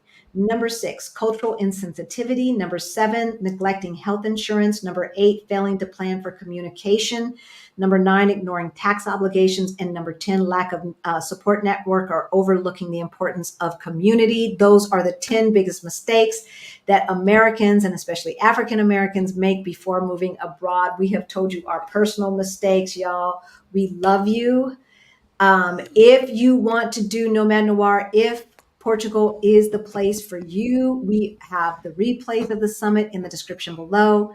We're doing a summit next year that will include all of the changes to the immigration process. That's November 2024. If you want to move here and you need more hand-holding, Nomad Noir House is happening August 2024. If you want to, look, somebody may cancel. It's filled. Y'all missed the boat. It's filled right now, but somebody may cancel. So go ahead and get on the wait list for 2025 and hit Krishan up and say, I prefer to come this August. If somebody cancels, I can make that move. All right. Otherwise, be the first to know because there's limited space. Yes. Limited space, right? As far as the early bird specials, there you go. As far as the early bird specials go for the summit, for the virtual summit, we are only going to have a certain amount of tickets at last year's prices. We're not going to have it for a certain date, only a certain amount of tickets. So you want to get on that wait list so that you can be the first to know. All right. And with that, we will see you next some of y'all in a couple days Sunday. in person. That's right. Yeah. Blaxit Global goes live every Thursday at 10:30 p.m. Western European time. Mm-hmm. What time is that? 5:30 Eastern. And this Thursday, we will be talking about moving abroad over 60. Great. And this Sunday, we will be talking about where we would live if we only had $1,000 per month to live on. Just 1,000. 1K. Just 1,000. So tune in next Sunday for that. And with that, bye, y'all. We love you. Ciao, ciao.